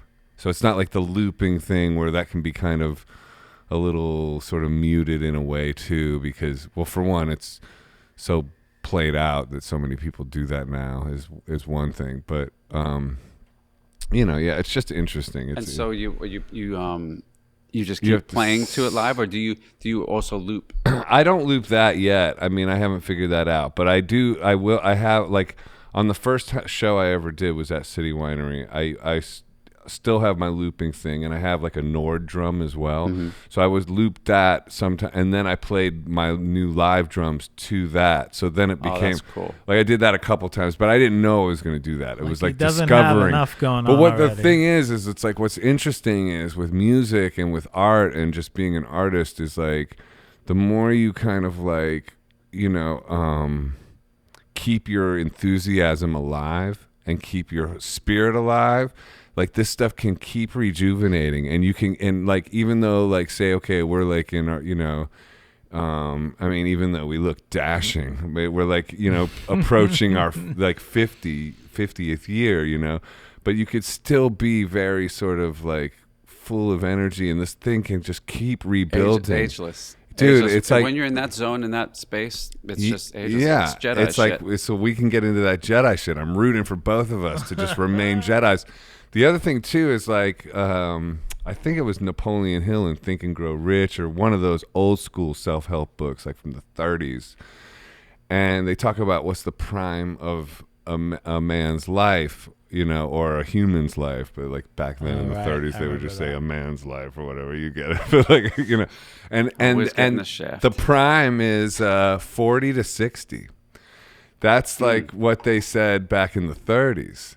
So it's like, and I think that's really true, but that the idea is that because it's the combination of both, like you still have enough youth to be like silly about it and be dumb about it, but you have the like wisdom and experience. Yeah. So I'm like, the next like 10, 15 years for us, man, that's when it's all going to really happen. We've been like, sort of like manifesting and festering like good wine or something. And now we're about to go.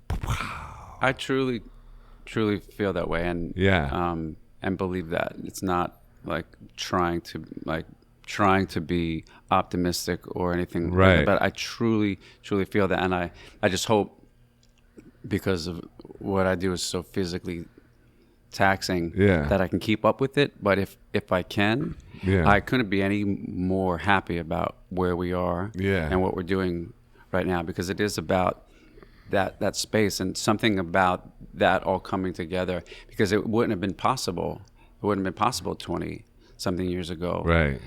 To be, for me personally, I can say, to be in this space, as much as I would have wanted to have this mindset with that kind of energy, it just wouldn't have been possible. I feel you on that. I feel a very similar way. Like something is like dialed in that it took this long for me to dial in, and it doesn't just feel like, wishful thinking optimism either. It feels genuine. Yeah. You know?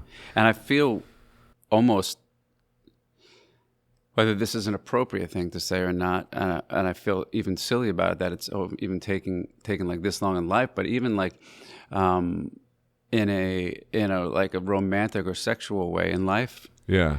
Still, I feel like, wow, it took me a long, like I've been, doing all kinds of shit for my entire life since I was young, but like it took all this time to feel like, okay, yeah, I'm kind of feeling it now, like feeling what's up. I think like I know in a what you zone, mean. like Yeah. just like in a zone to where I feel like, yeah, I don't know. Age. What I'm saying is the age is a good thing. Age is a good thing. Well, on that level too, I use sexual transmutation now to a level that I just never did before. So that keeps my energy into a vitality that's like pretty intense because, I don't want to go all TMI or make Ehud uncomfortable or anything. Yeah, that's what I'm saying. Like, But- I don't want to get all but weird about it, but like, I retain and I like keep that energy and funnel it back up. Like, I don't know, you know what I mean? Like I utilize that energy and I don't waste it. Like, that's kind of what I'm getting is at. that where you were getting at Yeah, too? And yeah. like I didn't know that shit before. And I was, believe me, I was like, it was going every which way but loose, like, and so now to be able to focus it, it's like, that's pretty intense. It's like an intense thing. It's like, Yeah. where that can go, and then this day and age we live in too, which is just this wild time of like, I mean, I don't want to go all down this rabbit hole of the whole like V thing and everything like that and what's going on with all that, but like that's a whole other rabbit hole. But we are living in intense spiritual times. Like to me, we are living in the middle of a spirit war that's like unprecedented and intense, and I feel like I am right where I'm supposed to be on it, and I'm like, it feels spooky and crazy, but I also feel like I am supposed to be here now and I have a purpose here now. And if that seems like a megalomaniacal thing to think or say, whatever, I think we're all here for a reason. So it's not megalomaniacal because I don't think it's just me that's supposed to be here. I think it's all of us and everybody that's here right now. We're supposed to use our voices and we're supposed to rise up and we're supposed to like really rise to this occasion right now. I agree, and that goes back to the record title and all that. That's the whole thing, because I feel like we're all like, this is a time of certain like spiritual war thing happening, Absolutely. but at the same time, the opportunity to really really have this sight from it, and we're looking forward and getting to the other side. It can provide us with great sight with it, and that was what Spectacular incredible. Sight was supposed to be about. Like, we got through this hell and this journey of it. It provided us with these new tools and this sight of like, okay, that was rough, but we're on the other side, and it's but then it brought it to full circle about like why I even called the band Ours. So that's the whole thing. It's Ours wasn't to do with the players or anything. It was to do with all of us, like as a collective world with all of it and being I feel you together and in a space together finally. So this idea of like, this just brought, you get it? We are all here now. We're all together. Welcome, everyone. welcome. Like, not about like our music or anything like that, but just together, like, welcome. This experience has now brought us all together, as much as it's been polarizing in the country and that whole thing. My hope and prayer is that at the end of all of it, it does bring us to, it's currently tough, which is the rabbit hole. And Yeah. but for the real. hope is a world where we do get to that space as a result of all this stuff. Man, you said it. Dude, thank you for coming on. What a great episode. This is a long bro. time in the making. Thank Are you. you kidding me with sorry this it episode? took a What a- while, but Wait, how long is this? Oh no, episode? not a long time in the making. It's been going on for 3 hours This is and 10 minutes. This is our longest ever episode. Keith Morris talked longer. I think Keith was 3.5 hours, but whatever. Wow. It went long, but it was great. Didn't feel long. When I say a long time in the making, we've been emailing for I've a year now. I think. No, Yeah. I know. I've been looking forward to you coming on for a long time. Yeah. Man. Yeah, I really appreciate it, man. Yeah, And congratulations on the record and the focus of it. Like when I listen to it, it sounds focused and it looks focused, and I like you on the cover of it, and I like what it's just called Ours, and the whole thing is cool. So, Thanks. Congratulations on good getting luck. here, man, and we're rooting for you. Thank you. Same. Yeah. But I definitely want to come one day. Yeah, please. Yeah, we'll take care of We'll that. take Don't care of worry that for about sure. Absolutely. Okay. All right, everybody. Thank you. Thank you. Thank you. Thank you, man.